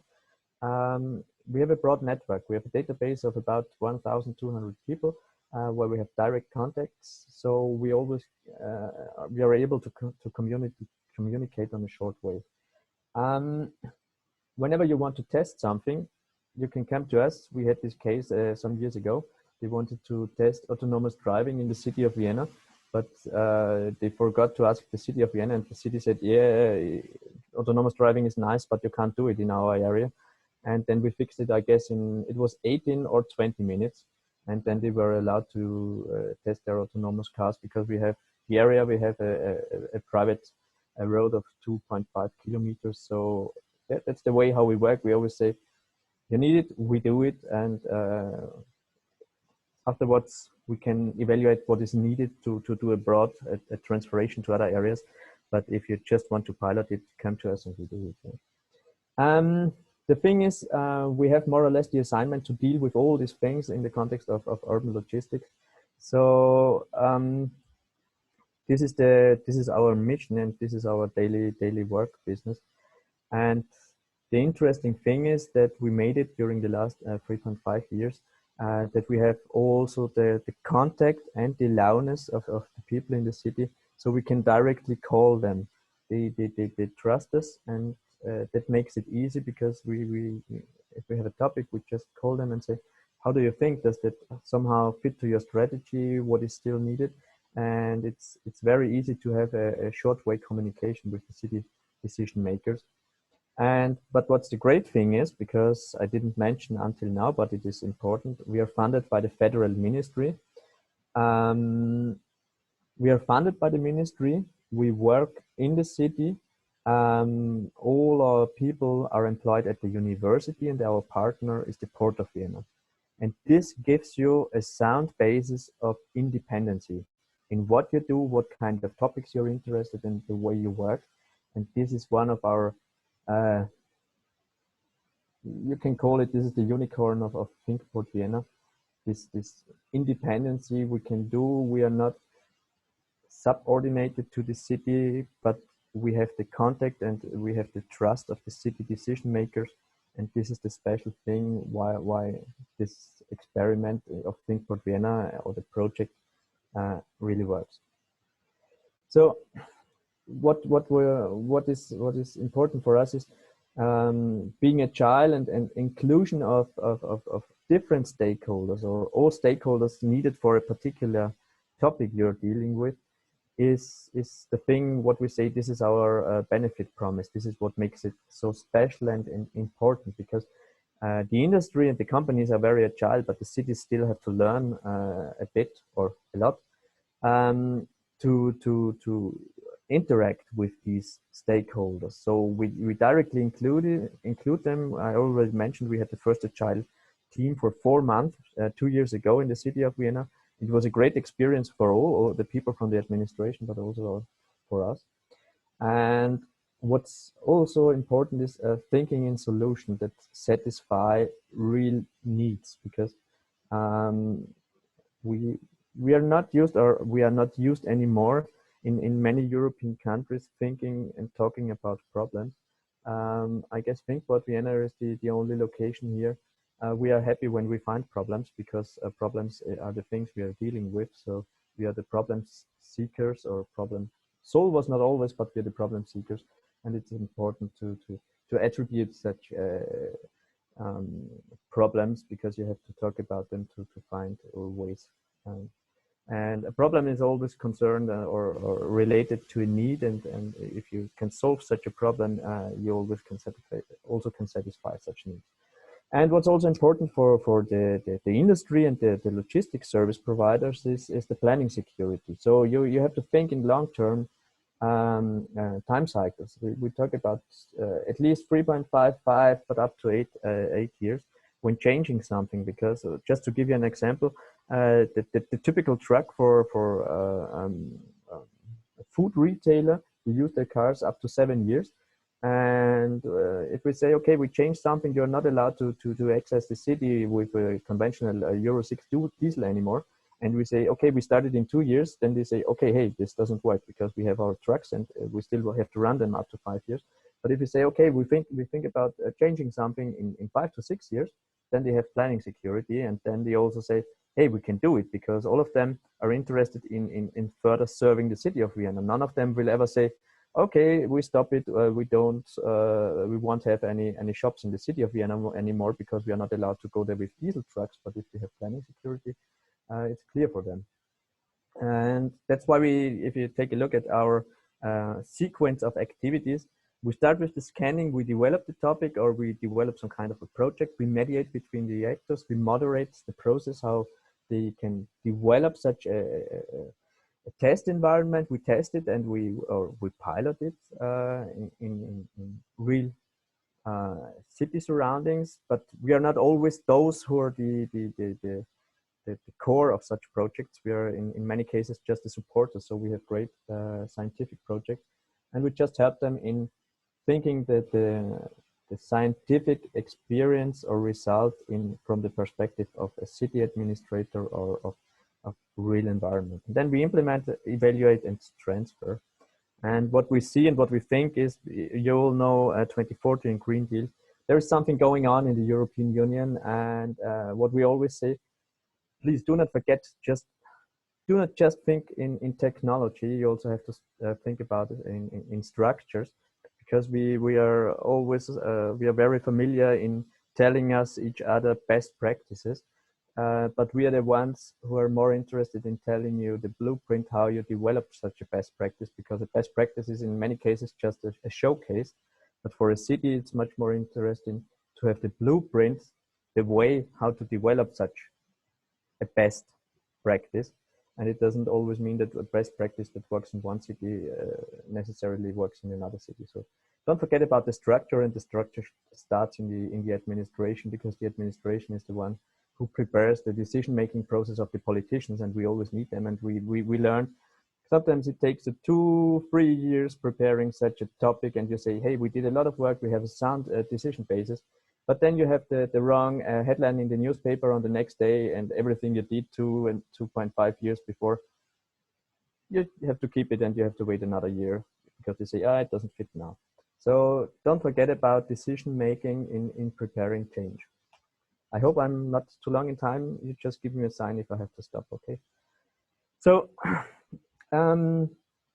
we see ourselves as the address, the independent and open address for all innovations when it comes to logistics in the city of Vienna. And we really take care of how to deal in a very sensitive way with our stakeholders, because we have to understand their needs, and it's not always that easy. As you know, logistics is a hard business, and it always comes to money when you talk about logistics. There is no space for dealing with some romantic things. They just say, if you don't earn money, we're not interested in.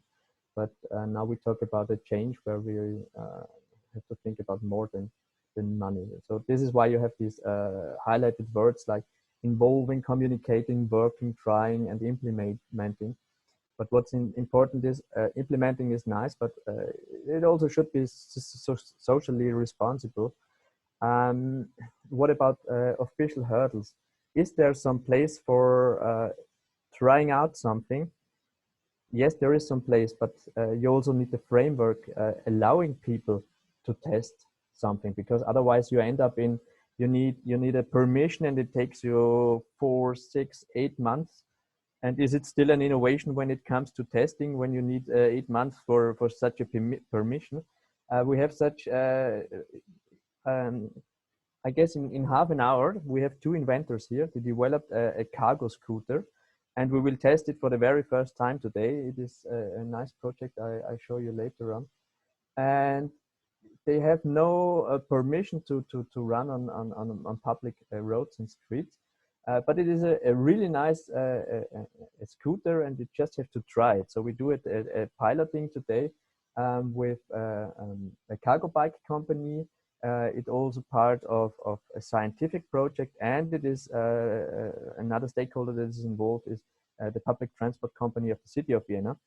And we now have the stickers. So in 1 hour we start with putting up these huge stickers on the cargo scooter, and then we go out, and tomorrow we bring it to the city, and we will transport these parcels. And we just said, we do it. Yeah, they found nobody who said, okay, let's test it. No, we can't. This is no permission. It's difficult. And who should bring the parcels, and where do we go, and who will be the rider of the cargo scooter? And this is a perfect example how we do, or how we work. We said, okay, we bring together the stakeholders, and we put on the stickers, we transport it, we store it in our garage here in the port, and tomorrow we bring it to the city, and we just drive it, and then we know it. If it fails, hopefully it does not fail, then we also know why it fails. So failing is also some kind of a culture that is very important in such an environment. And why is it the city of Vienna? It's always talking. It's difficult talking about, or being a fan of the city of Vienna if you come from the city of Vienna. But it is a great place to do such things, because just take a look at different rankings. We are the livable city. We are the smart city. So the best city destination within Austria. We have the best CO2 footprint. And that's why we said we bring together these 4 areas, the logistics, the city, the citizens, and the science. And one thing that is missing in the city of Vienna, and this is our logical consequence, next step, we are the very best in many areas, but we are not the best in logistics and innovation. And so we said Vienna takes a leading position in the implementation of socially supported freight logistics innovations. We want to be the one. We have no idea if it will be 2030. But this is at least where we want to go to. Then we say, okay, first place, innovation, logistics, Vienna. This is the bullet point that's still missing. This is the sequence of events. Sorry, it's just in German, but it was not that easy to translate it, but I will give you an English explanation of it. We started the initiative started by the BMK, before it was the BMVIT. the federal ministry. The initiative started in 2016. We opened up at the 17th of October 2017, so 3 days ago, 3 years ago. And we had some really nice experience. For example, here you can see that the startup, Neconato, they are still here now. It's called NXRT. They started with 2 guys, and they just came to our opening and said, hey, I think what is somehow interesting for us, we want to do something. I guess now we have 26 people working for the startup. So it's really nice to do safety and security in virtual and augmented reality in road transport, rail transport, awareness. Everything that is needed when it comes to mixed and virtual reality. It's really nice what they do. They also invent such features. I have no idea what they do out there, but it looks really interesting. We had some Austrian premieres here. Sono Motors, they had their up and downs, but I guess now they're at the up again. Again, they had the problem. They wanted to do an Austrian premiere to show their crowdfunded vehicle, but it was not possible to find such a place. And we said, okay, come here. We have 3,000 square meters. Just start in half an hour. Just come, no problem. And then in 2018, during the TRA, Violeta Burz, the former transport commissioner, she decided to visit us. This was a great honor for us because she decided to come to us, and we always ask, why did you choose us? Because we are just a project we are thinking about. And she said, no, it's interesting. I want to see it. And then we checked an electric bus, and we brought her from the venue of the fair here to our port, and she was really in our room here. It was a really great experience. We also have a real innovation, which is a checklist for truck drivers. And the great thing on it is really an innovation because it started on a white sheet of paper, and we have our first customer. And this is by definition what we say this is innovation, because otherwise it's just technology. But if you make a new market or you make it into an existing market and you find someone who pays for something, we do not earn money for it. But the thing that we developed here is a real innovation because we have a customer. Another thing is the first agile team in the city of Vienna, 4 months. They took us to an incubator. We worked like these 18-year-old startup guys with people from the city administration, 4 months. And we developed a business plan for city logistics. We had some nominees for the Austrian State Prize by the BMK. We won the Golden Staffelholz, this is a special innovation prize of the city of Vienna. And we had the very first intermodal electric long distance, temperature controlled intermodal truck with a 40-ton electric truck from the Netherlands to Austria. We went from Venlo to Vienna. It was really great experience because everything that could fail failed. We had a delay of 28 hours compared to a transport time of 24 hours. This also gives you an insight into how rail transport in Europe really works. And I guess you know it, thinking about the rail connection to terminals and to the markets, and the mixed transport of passenger and freight in the rail system. Yeah. And we had a lot of problems during this project, but we did it, and we collected, I guess, 100 points how it does not work. Since March last year, Hubbard stands for, in German, Hub, Entwickeln, Realisieren und Testen. It's an acronym. The very first white label logistics parcel delivery system in the city of Vienna. And last but not least, to keep it short, 2 weeks ago, we finished our very first European-wide Inland Port Open Innovation Challenge with the European Federation of Inland Ports. It was interesting because all European inland ports participated, and we had 33 submissions, innovation ideas, and we had a final workshop, 2 days. The Port of Lyon won the session. And they did an energy K where they do hydrogen and electric charging for public, but also for freight transport. And we call it, everything at ThinkPort is a canvas. So we have the business canvas, we have the project canvas, and we have the idea canvas. And we did a project canvas with the Port of Lyon and all the other ports, the European ports. And the result of our 2-day workshop was a blueprint for all European ports, how to implement an energy K at their locations. So learning from Lyon. And in 21, hopefully it will go on. We will see. So just in a nutshell, because the last things I want to mention, these are projects which are also funded by the BMK, our federal ministry, and we are allowed, we have the honor to support them. The first one is MIHU. This is a media hub project. They focus on hub structures in the city of Vienna, how to supply the city of Vienna with cargo and parcels, what is needed, what kind of infrastructure, what kind of cooperation is needed. You can access it via www.mediahub.at. It's very interesting because they did a comprehensive analysis of the city, the needs of the parcel delivery companies, you know them like the Postal Service, the DPD and so on, and how they can develop a hub for, let's say, 50,000, 100,000, 200,000 people. The next one is Remi Hub. Remi Hub is also interesting because they focused on the assets of the public transport company at the city of Vienna.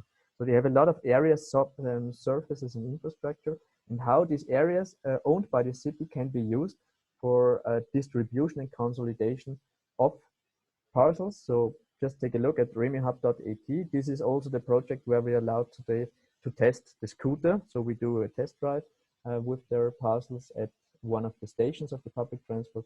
And last but not least, Hubbard's, the white label solution, runs since 1 year. It's really, really, really hard to run such a white label solution. It's always nice in theory, but doing it in practice is pretty hard. But you can take a look at it. And the last one is the Open Innovation Challenge. So this is Think About Vienna. What we always say is emotions move people. We do these projects, but we do not just talk about, we put them into practice. So that's why we say we are the mobility lab of the future, with the future. We realized a lot of innovations. And so thank you for your attention. I hope I'm in time. I hear you want to stop me. A little bit, yeah. If you're still interested, take a look at our website. It's also available in English. So thank you for the opportunity. It was a great honor. Thank you for telling us all of this. It's great to see cities and countries looking to the future, starting to implement smart new solutions. I hope this will inspire people that these things are possible. But next up is a section on questions. So this is a great opportunity to ask our guests some questions. And if some of you already have, thank you very much for that. So we'll get straight to them. Matea, for example, asked, what research are you conducting at the moment and what technologies are you starting to implement in rural areas or sparsely populated areas? I think that's a question for Ms. Bittner-Krautzach. Yes. So far, we do not have that many projects that address the parcel deliveries to inhabitants or houses in the rural areas, but we do fund a lot of projects on where companies in rural areas are involved. So for example, to supply the pharmacies or to optimize the supply of pharmacies, we had a project where food producers from the rural side bundled their products to bring them to the city. Or there was also one project how food can be, or fresh fruit can be brought from the rural side to the city by using public transport buses. So these kind of projects are already there. But as we have a new orientation towards our new RTI strategy, I think there will be more focus in the future also on rural solutions. Mm-hmm.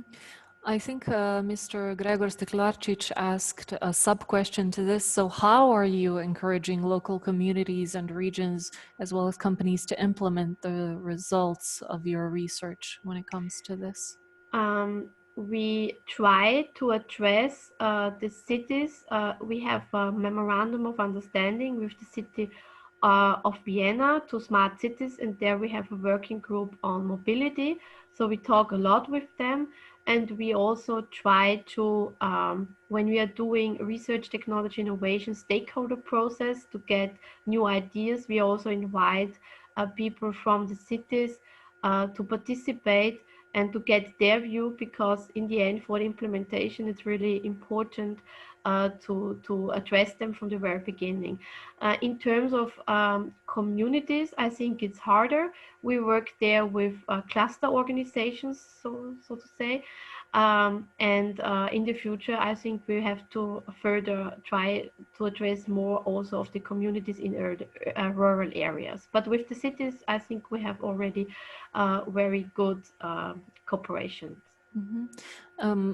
When it comes to financial corrections for co-financed projects, what happens? Do you have any financial corrections for projects that are not implemented in a certain time frame? No, it's research, technology, and innovation. So they have to deliver their work plan when they are handing in their project in the open course. And when the panel who is selecting the proposal decides that this is worth to be funded, then the project is funded, except that there are some, I would say, that the partner is deciding to leave the project, then they have to ask us if this is okay. Otherwise, those 2 to 3 years projects are getting finished.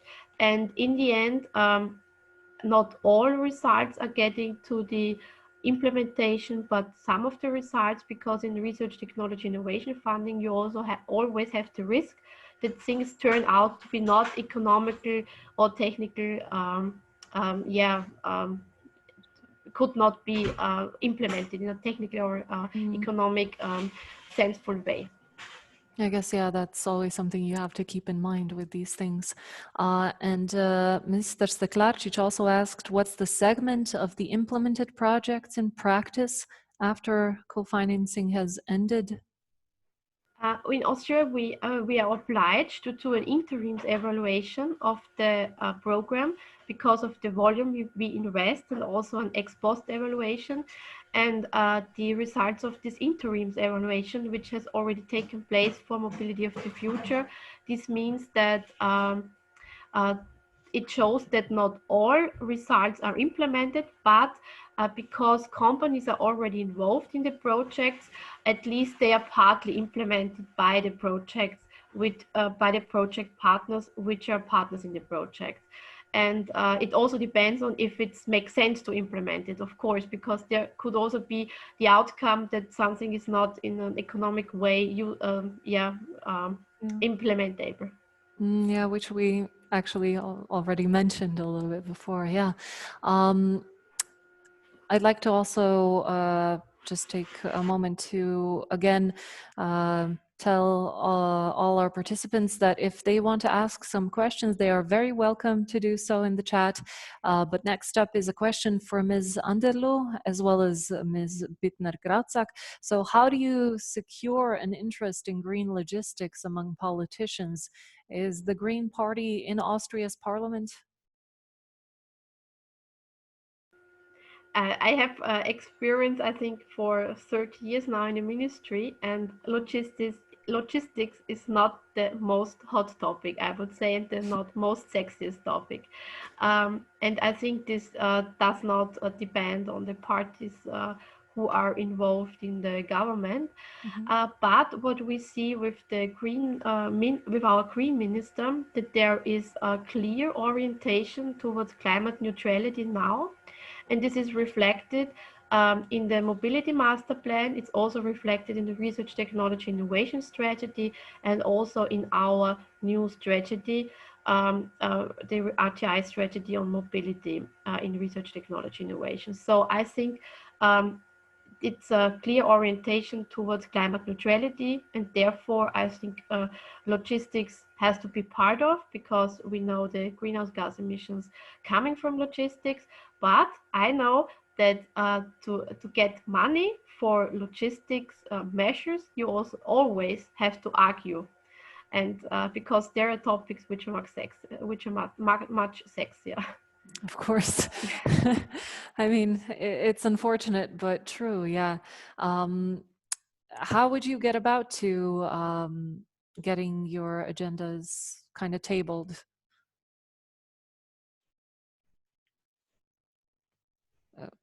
Can you hear? Lisa, do you want to add something here, maybe? Yeah, I mean, first of all, I fully agree to what Sarah just have said before. We have the politicians, but we also have the administration, and the administration is something which usually exists for a much longer time. And all the support measures I introduced today are already in force for many, many decades. So it's nothing completely new. Mm-hmm. And to your question, how do we get the money? How can we ensure that there is enough budget? We have a lot of internal processes with our ministries of finance, because of course we need them, otherwise we cannot implement any kind of projects. And we also have to notify our programs to the European Commission. So there are always two steps which are not clear if we can make it. But usually, at least from the experience of the last years, we could finally reach the okay and the approval. So I'm confident that we can also reach our aims and goals the next years, especially having the Green Deal on European level, and at least the goal of climate neutrality by 2050 European-wide, and in Austria by 2040. So I think we have a common goal, so we have to commonly invest to reach the goal. Mm-hmm. And on that note, I would like to thank all of you for participating and delivering such great lectures. If you don't mind, I'll switch back to Slovenian now. Torej, hvala vsem, ki ste postavljali vprašanja.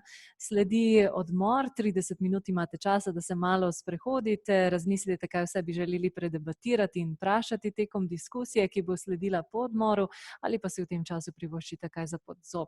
Hvala torej in se vidimo ponovno čez pol ure. Aha, še prej pa bo Mateja v bistvu uradno zaključila, tako da predajam besedo.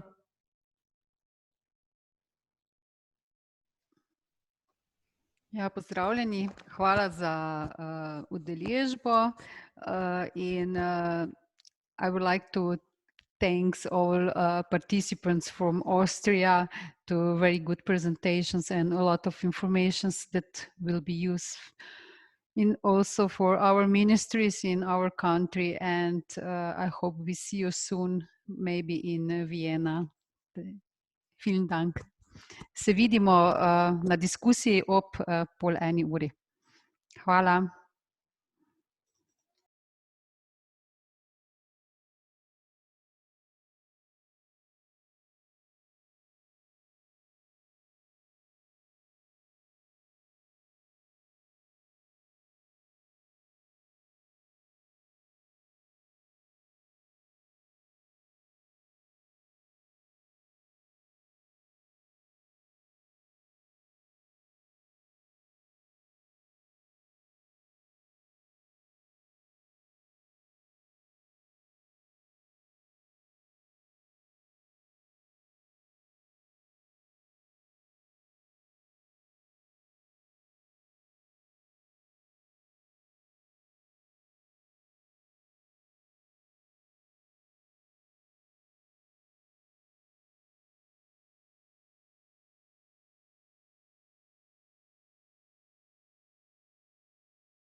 Me slišite? Dobrodošli nazaj. Super, nekaj se nas je že zbralo, srečnih 13, nekaj zamudnikov bomo še malce počakali. Medtem vam lahko še omenim, da boste po zaključku današnje delavnice na e-naslov prejeli e-pošto z anketo, ki jo prosim izpolnite z vašim mnenjem, se vam lahko le na tak način vsakič ponudimo boljše vsebine.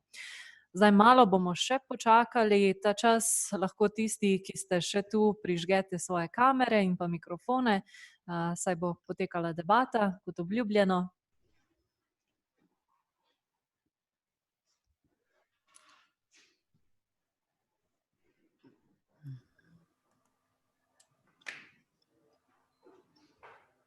Živijo, no, nekateri se že vklapljate počasi.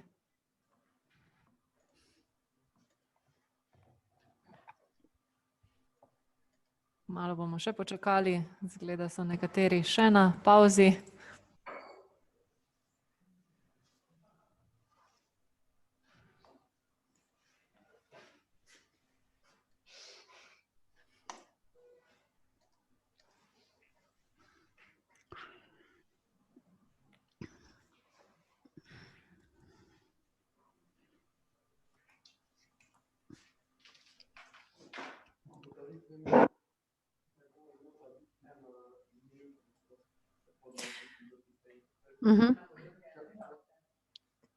Ja, nič, mislim, da zaenkrat je to. Še enkrat bi vas prosim pozvala, da prižgete kamere in pa mikrofone.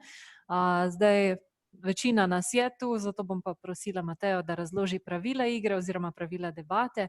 Tatjana, se pa na tej točki poslavljam. Želim vam uspešno diskusijo in še lep dan naprej.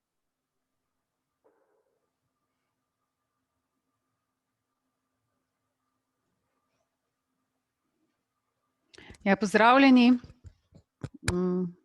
Kaj smo sliši? Ja, okay. Pozdravljeni.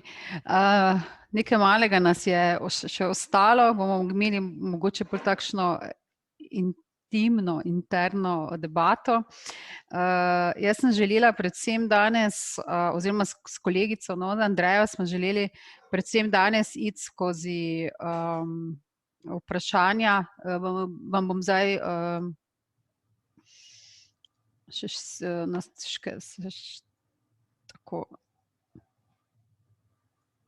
tako.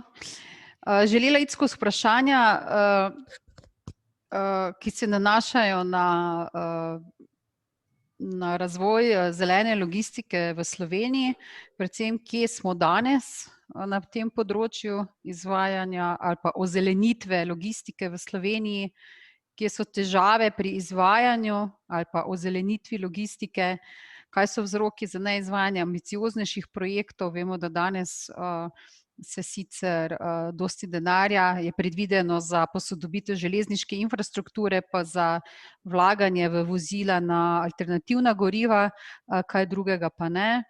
Ne glede na to, da imamo pa v strategijah cel nabor ukrepov napisanih, ki pa se večinoma ne izvajajo, in kje so pač predlogi, da bi prišli mogoče po potih, tako kot gre Avstrija, kot so nam danes predstavili, kaj vse oni počnejo na tem področju, kljub temu, da so povedali za politike, to ni tema številka 1, pa se vseeno zelo dosti ukrepov in zelo dosti denarja vlaga v to področje.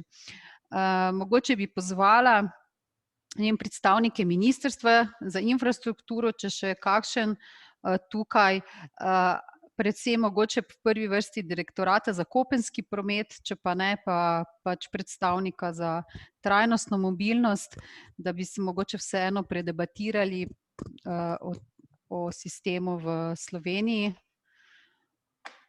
Če ima kdo kaj za povedati.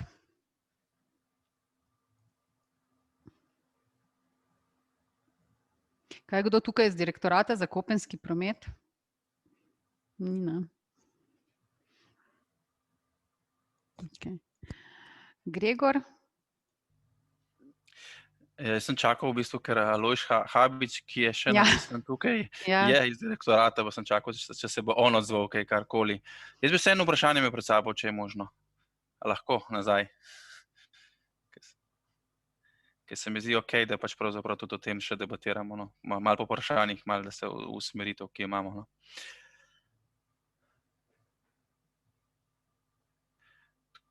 Ok, super, hvala. Zdaj se bi šel kar mogoče malo po vprašanjih, pa verjetno kot neko mnenje bolj povedal, no. To, kar so danes iz Avstrije slišali, se mi zdelo zelo zanimivo, res realno, pač dva fakta sta se mi zelo tako tesno opisala, pač v spomin šla, no. Eden je to, da pač res ni najbolj prvovrstna tema logistika, no, to je ena. Drugo, ki mi je pa predvsem od Martina bilo zanimivo, kako prilagajajo neko to obdobje, ko želijo uvesti spremembo, ne. Pač da vprašajo nekoga, koliko časa bi potreboval, da se bo to naredili in potem temu prilagodijo, ne. Tako da iz danes na jutri ni nič. To se mi zdi en zelo pomemben pač fakt, no, ki sem jih pač od tega danes odnesel. Drugače pa, kje smo danes, no, mislim, da smo no, je pa realno, tako kot si pač Mateja ti rekla, da se začeli vlagati tudi pač v železnico, predvsem zaradi TNT omrežja, no, regionalne proge so malo večji problem, tako da na tistih regionalnih progah bo to težava, bo še vedno verjetno cestni promet prevladoval. Tako recimo sploh izkušnja iz, bom rekel, te dolenjske proge je taka, da je Revoz včasih imel vse po železnici, zdaj je šlo pa vse nazaj na kamione. Tako da tukaj smo verjetno šli v nasprotno smer kot Avstrijci. Kar se tiče pa težav pri izvajanju projektov zelene logistike, je bila pa tudi mogoče tudi ena zgodba, ki smo jo zdaj doživeli mi na tem drugem projektu, ki ga izvajamo na ravni ministrstva, je pa to, da decision makerji ne vidijo problemov za tem, no. Da pravzaprav pač, da to njim ne predstavlja problem, oziroma ker je to gospodarska dejavnost, jo ne želijo regulirati z nekimi omejitvami, z nekimi strateškimi dokumenti, da bi pač omejitve pravzaprav dajali, no, in da niti ne želijo posegati preveč v to področje. To se mi pač zdi dve stvari, ki se mi zdi tako zelo pomembno, no. Zdaj, predlogi pa verjetno počasi po korakih Avstrije zdaj, ali bojo pač, meni se zdelo tudi zelo zanimivo, pravzaprav to način subvencionirana prehoda iz, bom rekel, tovornega prometa pač po cestah na železnice, kako imajo te subvencije definirane, zelo zanimivo. Pri nas mislim, da se o tem še niti pač ne razmišlja, no. Tako je to mogoče bil en korak. Najprej pač pull faktor, no, če push faktorji ne grejo. A lahko še jaz nekaj vprašam? Polona, ne? Ja, zdaj ne vem, a so Avstrijci še na voljo za kakšno vprašanje? Ne, niso več na voljo. Če bo karkoli jih lahko povprašamo, no. V bistvu zdaj to, kar je Grega rekel, ne, problem, da pri nas ne vidijo težave odločevalci, ne, in da je to pač poslovna dejavnost. Spomnila sem se dogodka, ki ga je organizirala Violeta Bulc v Ljubljani pred 4 leti, ta velika mednarodna konferenca, kjer smo imeli tudi eno delavnico na temo upravljanja logistike v mestih. In tam sem slučajno sedela pač v skupini, kjer je bilo kar nekaj predstavnikov mesta Dunaj, ki so razpravljali pač o problematiki upravljanja logistike v mestu. In je bilo zanimivo, pravzaprav, če gledaš z vidika nekega celostnega prometnega načrtovanja, so imeli na ravni mesta in regije zelo dobro urejene večino ukrepov, večino stebrov, recimo celostne prometne strategije, ne. Logistika jim je pa v tistem času, recimo 4-5 let nazaj, precej šepala in tudi sami so rekli, da čisto ne vejo, kako bi se je učinkovito lotili. To podobno sliko smo spremljali v Ljubljani od prvega Civitas projekta, mislim, da leta 2009-2008 ali koliko že nazaj, kjer so se lotili dosti uspešno vseh stebrov celostnega prometnega načrtovanja, razen logistike, ne. In ko smo se pogovarjali s temi ljudmi iz Dunaja, sem rekla, pa kaj je tisti glavni problem, zaradi katerega niste uspešni na tem področju, povsod drugje ste pa že toliko naredili, ne. In je bil njihov odgovor, da ravno zato, ker je tu zadaj poslovni interes in se ne da na nek način zelo učinkovito v to posegati in ne vejo, kako bi šli čez te probleme, a ne. Zdaj vidimo, da se je mesto Dunaj intenzivno lotilo nekaterih stvari, pa ne vem, a so našli rešitev za ta konkreten problem, ali ne, ker se mi zdi, da je to ključna stvar pravzaprav pri upravljanju mestne logistike. Mogoče bi jaz tukaj dodala, smo z kolegico Andrejo smo bili tudi na občini Dunaj, ne. Ne delajo še vedno nekaj dosti. Imajo sicer strategijo, ampak ne delajo kaj dosti. V Avstriji dosti teh zadev izhaja od zgoraj navzdol.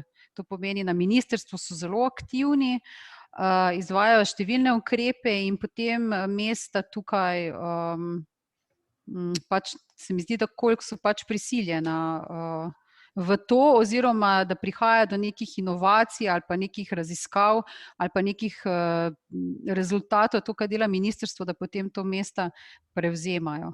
Imajo pa tam na Dunaju sicer zelo dosti dostav s kolesi, imajo privat firme, ki to počnejo, to pa je prišlo čisto iz potreb na trgu, pa pač z nekimi omejitvami. Imajo tudi recimo na Dunaju zelo zastarel ta odlok o urejanju prometa v mestu. Oni niso zdaj sprejeli nek nov odlok, kjer bi definirali okoljsko cono ali pa neka blazna časovna okna, teda so rekli, da imajo kar precej zastarel ta odlok in niti se mi ni zdelo, da bi takrat, da bi se zdaj kaj resno k temu lotili, ne. Ja. Ampak kje je pa rešitev zavarovati poslovno skrivnost posameznega dostavljalca in hkrati pač združevati te prevoze? Mogoče še jaz nekaj samo dodam, ne slišim se. Slišim? Oni v bistvu, tako smo tudi danes poslušali, dosti več direktno z podjetji delajo. In tudi na temo zavarovanja poslovne skrivnosti imajo neke, so razlagali blockchain tehnologije, to je pač razvoj te IT tehnologije, kjer v bistvu kompaktirajo podatke skupaj, da en za drugega sploh ne vejo, ampak na to se mi ne spoznamo, to so pač neki drugi suportni sistemi, ki jih sproti razvijajo, ker ni samo razvoj logistike, tu gre v bistvu za več različnih tem, ki so potem posledica takega razvoja, kot ga imajo v Avstriji. Ker oni se tudi ukvarjajo s tem, na kak način različne dostavljalce dostavljati na eno pick-up točko. Recimo, to je en projekt, ki ga pa prav mesto Dunaj dela. Oni se ukvarjajo z varnostjo, da jim kaj ne eksplodira, ne več s tem, da en drugemu nočejo. V bistvu se hočejo imeti neke neoznačene pick-up točke, zato da si jih ne bojo osvojili posamezni dostavljavci paketov. Jaz sprašujem zato, ker, kot veste, pripravljamo zakon o celostnem prometnem načrtovanju in upravljanje logistike naj bi bila ena od poglavij oziroma točk pri upravljanju prometa, ne. In se mi zdi, da so to neke rešitve, ki bi morale biti povezane tudi z zakonom, ne, in bi morali zdaj nekako priti do njih, če jih hočemo zdaj zapisati, recimo, ne. Mi smo recimo v decembru bomo imeli še eno delavnico, ki bo bolj na nivoju upravljanja mestne logistike, tako da bi predstavili primere, ne vem, recimo Oxford, Utrecht, Graz, ne. Mi potem recimo je tam bolj ta tema, kar se tiče ta last mile pa bolj upravljanja mestne logistike, ne. Bi se mogoče še tam bolj najdle te vsebine za zakon. Danes recimo je bilo meni pač zanimivo predvsem to, da se vidi, kaj država kot ministrstvo oziroma pri njih, ne, koliko v bistvu oni vlagajo v to, da se obdrži ta model split, ne, med železnico in cestami. To, kar pri nas nikakor ne uspemo vzdrževati oziroma ohranjati, ne. V bistvu raste pri nas po cestah nenormalno ta tovorni promet, ne, pri železnici pa bistveno manj, medtem ko v Avstriji vzdržujejo ta model split. Raste promet po cesti, ampak tudi po železnici. In oni se res trudijo, ne, da vladajo velika finančna sredstva.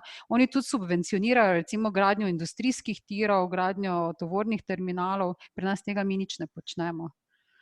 Na Dunaju recimo so tudi rekli, da ščitijo v prostorskem aktu območja, ki bi bila primerna za konsolidacijo. Pri nas se gre v prestrukturiranje teh skladiščnih in proizvodnih območij v stanovanjska območja. To so na Dunaju ugotovili, da je to nesprejemljivo, ker v bistvu njim manjka dejansko takšnih lokacij, kjer bi možno bilo izvajati konsolidacijo, skladiščenje in podobno. Nekaj sem zasledila, da to v strategiji novi piše okrog tega, ne, vseeno v prostorski strategiji, da se predvidijo ta območja in da se tudi ohranjajo tudi lastniško, ne, to v novi strategiji piše, da bi pač lahko, da bi lastnik vseeno bila samo občina ali država, to pomeni, da se ohranjajo zemljišča za te vrstne dejavnosti, ne. Tako da danes pač smo želeli predstaviti predvsem ta nivo države, ne, oziroma sistema državnega, ne toliko te urbane logistike. Tako da upam, da decembra bo malo več na to temo, pa da bi, se mi zdi, da pač za zakon o celostnem prometnem načrtovanju, da bo verjetno bolj pokrival to mestno logistiko, ne toliko to državno infrastrukturo pa prevoz tovora po državi, ne. Lahko še jaz nekaj dodam. V bistvu druge države, mi da se moramo z Matejo malo izklapljati, da ne odmevamo. Druge države večino ukrepov delajo na podlagi zakona o varstvu okolja, v bistvu teh okoljskih con, pa potem spodbujanja in pa restrikcije prevozov za tovorni promet po svojih infrastrukturi. V bistvu na tak način se tega lotevajo. Zdaj, kar se tiče zakona, zakon bo naslavljal celostno prometno načrtovanje na vseh ravneh, lokalni, regionalni in državni. Tako da tle ta navezava last mile z nekim vsej regionalnim prometom in državnim je smiselna, ne, tudi če zdaj z zakonodajnega vidika to primer dobre prakse v Avstriji, bi to celovito naredili, no, tudi v zakonu ta pristop, ker se last mile je vedno posledica neke kompleksne mreže, ne.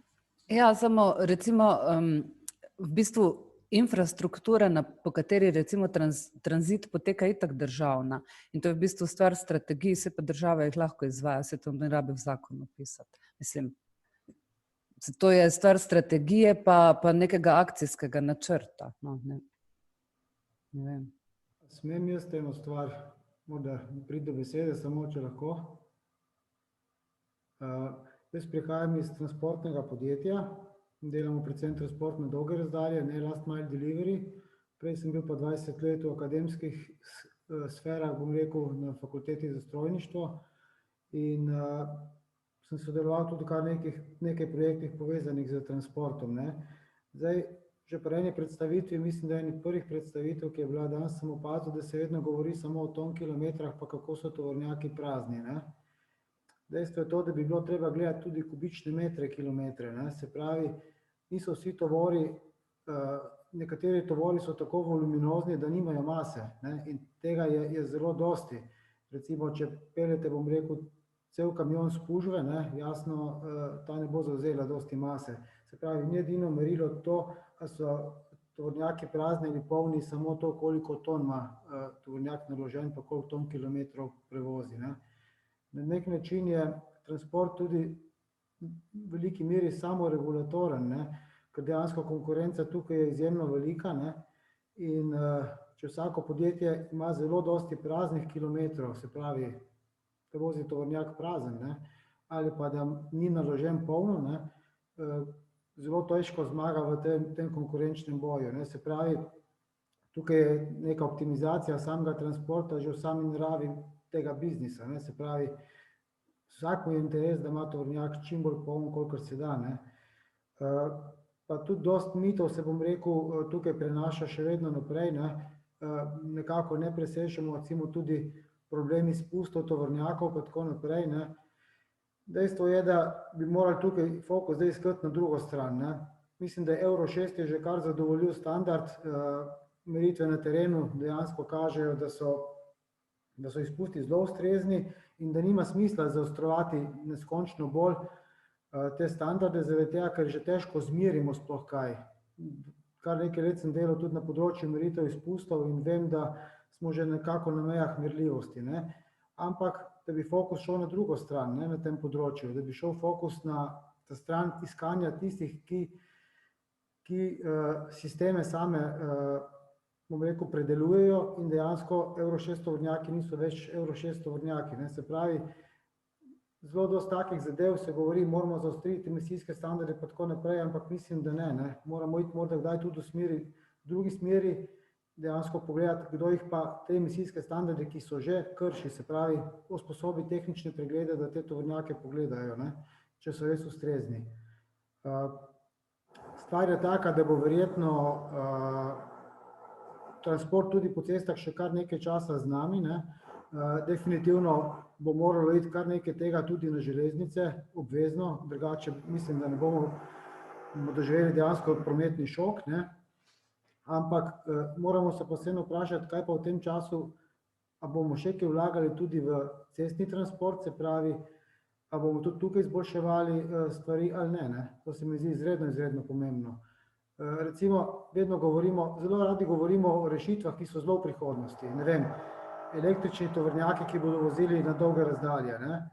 Ja, niso zastonj iz Nizozemske v Avstriji na Dunaj pripeljali rož na Dunaj, ne, ker je bil verjetno tovornjak bistveno težji od samih rož, ne. Zato, ker se ve, koliko baterij rabiš za 1000 kilometrov na samem tovornjaku. Možno je, ampak tehnično in ekonomsko to ni smiselno, ne. In zato pogrešam to, vsi pravimo, bo čez nekaj let bo vodik, bo elektrika, bo karkoli, ne. Tistega, kar pa zdaj imamo, kar bi že zdaj dalo neke določene rezultate, pa sploh ne izvajamo, ne. Recimo, v tem trenutku je možnost, plinske tehnologije so na voljo, pogon tovornjakov na metan je možen, ne. In če uporabimo biometan, smo tukaj celo skoraj brezogljični, ne. Ali pa recimo metan iz obnovljive elektrike, ki se ga da tudi proizvesti, ne. Pa cela infrastruktura je bolj kot ne že postavljena. Ampak ves čas dejansko samo govorimo, ne, da bi pa sprejeli neke ukrepe, ki bi to spodbujali, uporabo tega, kar že zdaj imamo, kar je na voljo, tega pa žal ni, no. To sem hotel reči, da vedno imamo neke polne usta in smo zelo glasni pri tem, kaj bo, kako bo čez 20 let, ne. V tem trenutku pa praktično konkretno, da bi v tem trenutku izboljšali izpuste CO2, se pravi jih znižali, pa tako naprej pa počnemo izredno malo. Teh suportov je zelo malo. Predvsem v transportu, bom rekel, na dolge razdalje, ne. Toliko morda z moje strani.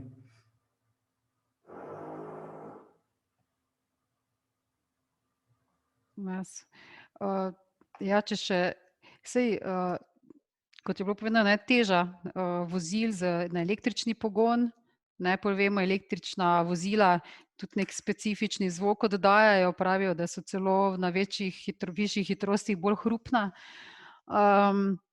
Vse to smo hoteli v bistvu povedati, ne. V Avstriji se zelo dosti daje v subvencioniranje, ne, v finančne spodbude za prevoz tovora po železnici, za gradnjo industrijskih tirov.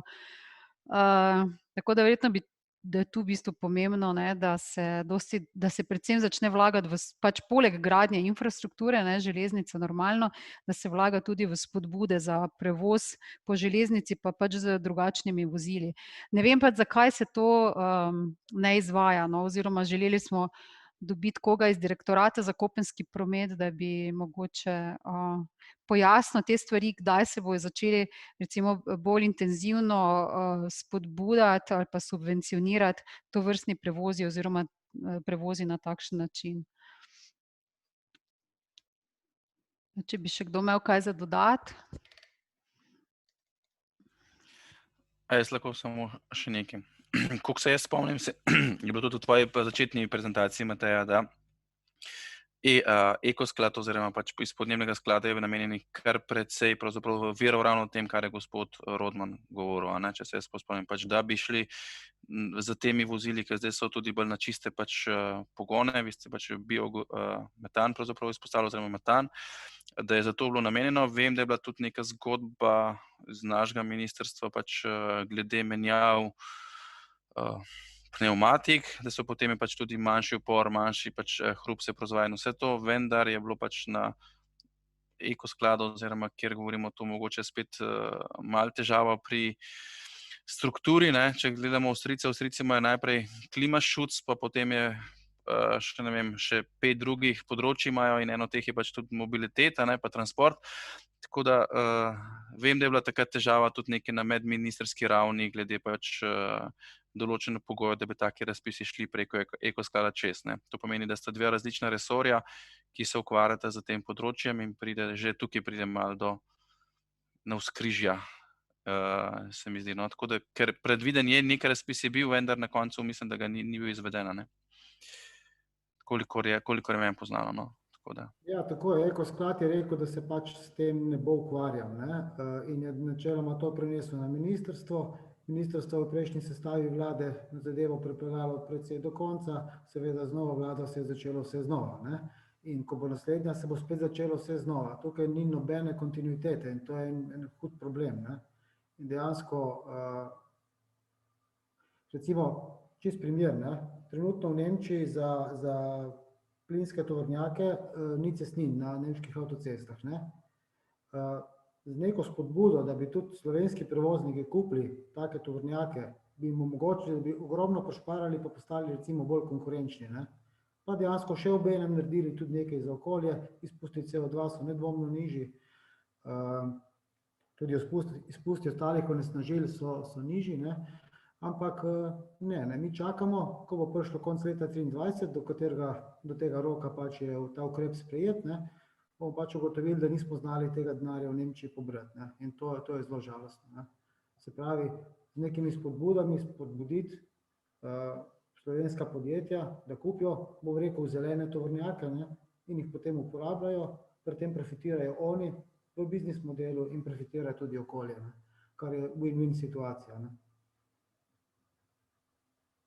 Pa žal kontinuitete na ministrstvu ni, ko se zamenja vlada, se treba začeti se pogovarjati znova, ne, in to je velik problem, ne pri nas.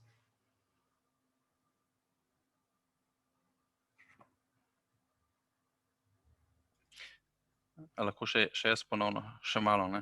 Avstrijski primer pravzaprav je bil zelo na to, da pravzaprav grejo iz cest na železnice. Mislim, da so to predvsem to spodbujali. Jaz razumem, da zelo kratkoročen ukrep je lahko zelo hiter subvencije v pač spremenjene alternativne, pač bom rekel, pogonska goriva, ki so bolj čista. To je zelo hiter, ampak na končni fazi se moramo zavedati, da eksterni stroški iz pač prometa, ki so iz tovornega prometa, se na koncu rezultirajo tudi v pač pretočnosti, bom rekel, naših cest in težavo imamo že z število voznih pasov na avtocestah in z tega potem pride pač do novih investicij in te investicije pravzaprav so tudi, bi se morale upoštevati v eksternih stroških pač iz prometa, no, tako da več vagonov na vlaku je še vedno, bom rekel, okoljsko bolj sprejemljiv ukrep kot pravzaprav več čistih tovornjakov, ker na koncu imaš še vedno potem investicijo pač v širitev ceste potrebno, no. To je pač ena stvar debate, jaz sicer nisem glih najbolj pristojen za to, ampak to je zgolj kot ugotovitev, ne. Z tovornjaki ne moramo rešiti vsega, no. Ne, s tem se moram strinjati, to sploh ni debate. V prihodnosti bo zadeva morala iti na železnice, ne, ampak dejstvo je, da od danes na jutri ne moremo spraviti recimo 30% tovornega prometa tovornjakov na vlak, ne. Nimamo kapacitet. In teh kapacitet verjetno še tudi 10 let ne bomo imeli, ne. Proga recimo dol iz Kopra proti Ljubljani je bolj kot ne polno zasedena glede tovornega prometa. Dosti večji pretovor ni možen na tej progi, ne. Se pravi, treba si je priznati, da bomo po cestah še vozili, ali to želimo ali ne, ne. Zato, ker nimamo v tem trenutku kapacitete. Zdaj pa, ali bomo začeli v tem trenutku voziti z bolj čistimi tovornjaki, ali bomo pa čakali pa še zmeraj, bom rekel, z malo bolj umazanimi vozili še naslednjih 5 let, ne. To je pa tudi malo dilema, ne. Jaz mislim pa, da dejansko je skoraj nemogoče pretovor v zelo kratkem času na železnici zelo povečati, ne. To, ker imamo infrastrukturo res v zelo slabem stanju, ne. Ja, pa nekaj časa še bo trajalo, ne, da bomo jo spravili na ustrezno zmogljivost, ne. A bomo do takrat vozili s čistimi tovornjaki ali z umazanimi, ne. To je pa tudi po mojem kar pomembno, ne. Ja, verjetno je to sigurno ukrep, ki je v bolj kratkoročnem obdobju ga možno izvesti, ne. Ja. To je kratkoročen ukrep, to ni nek dolgoročen, ne. Mislim, zdaj smo prišli do tega, da smo ugotovili, da se strinjamo vsi med seboj. Pač to, ja, to to je vedno tako, ja. Ne, tukaj se vsi strinjamo. Pač, zdaj, jaz bi samo, zdaj se pač malo reflektiram to zadevo, no, za strani Avstrijcev, ki je predstavljeno in ki je bilo tudi pač že Matejo v uvodnem govoru pač tvojem zdaj povedano. Avstrijci zelo veliko že v fazi priprave strateških dokumentov delajo z izvajalci, bom rekel, pač logističnih storitev, oziroma to sem pač je bil tudi nek poanta, ne. Pri nas se mi zdi, da ste vi, gospod, edini, ki ste pač na tej delavnici iz realnega sektorja, ki pač pravzaprav tukaj to izvaja in verjetno bo potrebno v naslednjih delavnicah poskušati dobiti še pač večjo udeležbo s strani, rekel, pač podjetij, ki se ukvarjajo z logistiko. Zdaj, vi ste pač rekli na daljše razdalje, če bomo imeli mestno logistiko, predvsem ciljati na pač tiste, ki last mile delivery imajo, tako da je pa ne vem, verjetno je to kar težko, da se realni sektor udeležuje takih razprav, no, zdaj, ne vem, kakšna je izkušnja. Ja, ne vem, jaz sem si malo pred to delavnico pogledal, kdo so partnerji v Care4Climate projektu, ne. Dejansko tukaj noter sem pogrešal tudi nekaj realnega sektorja, ne. Dejansko realnih izkušenj. Ker recimo, zdaj bi lahko se zvedelo marsikaj zelo uporabnega tudi od, bom rekel, čisto navadnih transportnih podjetij. Pa da me prav razumete, jaz sem 20 let delal na fakulteti za strojništvo, zdaj sem dobro leto v gospodarstvu, ne. Se pravi, sem prej bil zelo na tej strani inštitucij, bom rekel, ne, in sem s te strani pristopil k vsem zadevam, ne. Ampak gotovo tukaj zelo manjka neki primeri dobre prakse, ne, in tudi dejansko vprašati podjetja, kaj so dejansko problemi za njih. Seveda, podjetja bodo vedno malo vlekla zadeve na svoje strani, ne, ampak kljub temu, ne, mislim, da je dobro, da se tudi njih kdaj kaj vpraša, ker marsikakšna izkušnja sem jo v zadnjem letu spoznal, ki je prej sploh nisem vedel, da obstajajo zadeve, ne. Recimo ravno to, v vseh projektih do zdaj smo vedno govorili o ton-kilometrih, ne. Pa ni to edino merilo, kot sem prej rekel, ne. Kubičen meter, kilometer je pomemben, ne, ker nekateri tovori nimajo mase skoraj nič, imajo pa dosti volumna, ne. Ja, to so te statistike, ne, vedno tonaža in tonski kilometri, ne, se nekako vodijo, no, ali pa študirajo, ne.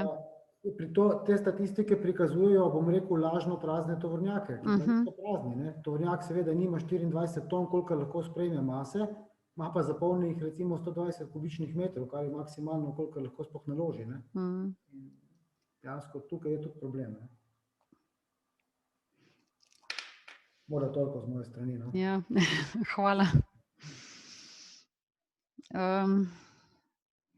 Če bi še kdo imel kaj za dodati, če ne, kot sem rekla, v začetku decembra bi imeli še eno delavnico preko spleta, fokusirano bolj pač na lokalni oziroma regijski nivo, pa bomo vabili takrat tudi širše, no, mogoče bi bilo smiselno povabiti dobavitelje, dostavljalce, predstavnike občin, mogoče ministrstvo še tudi. Tako, ja. Jaz bi še samo dodala, da so danes bili vabljeni pač vsi predstavniki ministrstev, pa da vabilo je dobila tudi Gospodarska zbornica in pa Obrtna zbornica. Zdaj, kdo se je pa udeležil, pa mi smo probali pač neki širši... Slovenske železnice smo vabili, DARS smo vabili, vse univerze v Sloveniji smo vabili, udeležba pa je pač, kako bi rekli, spala knjiga na koliko 8 slova. Mislim, žal nekega nismo dovolj seksi, očitno. Hvala. To je hvala za udeležbo, pa upam, da se spet kmalu vidimo, pa srečno. Ja, hvala. Ja, pa zdravi. Ja, nasvidenje. Nasvidenje.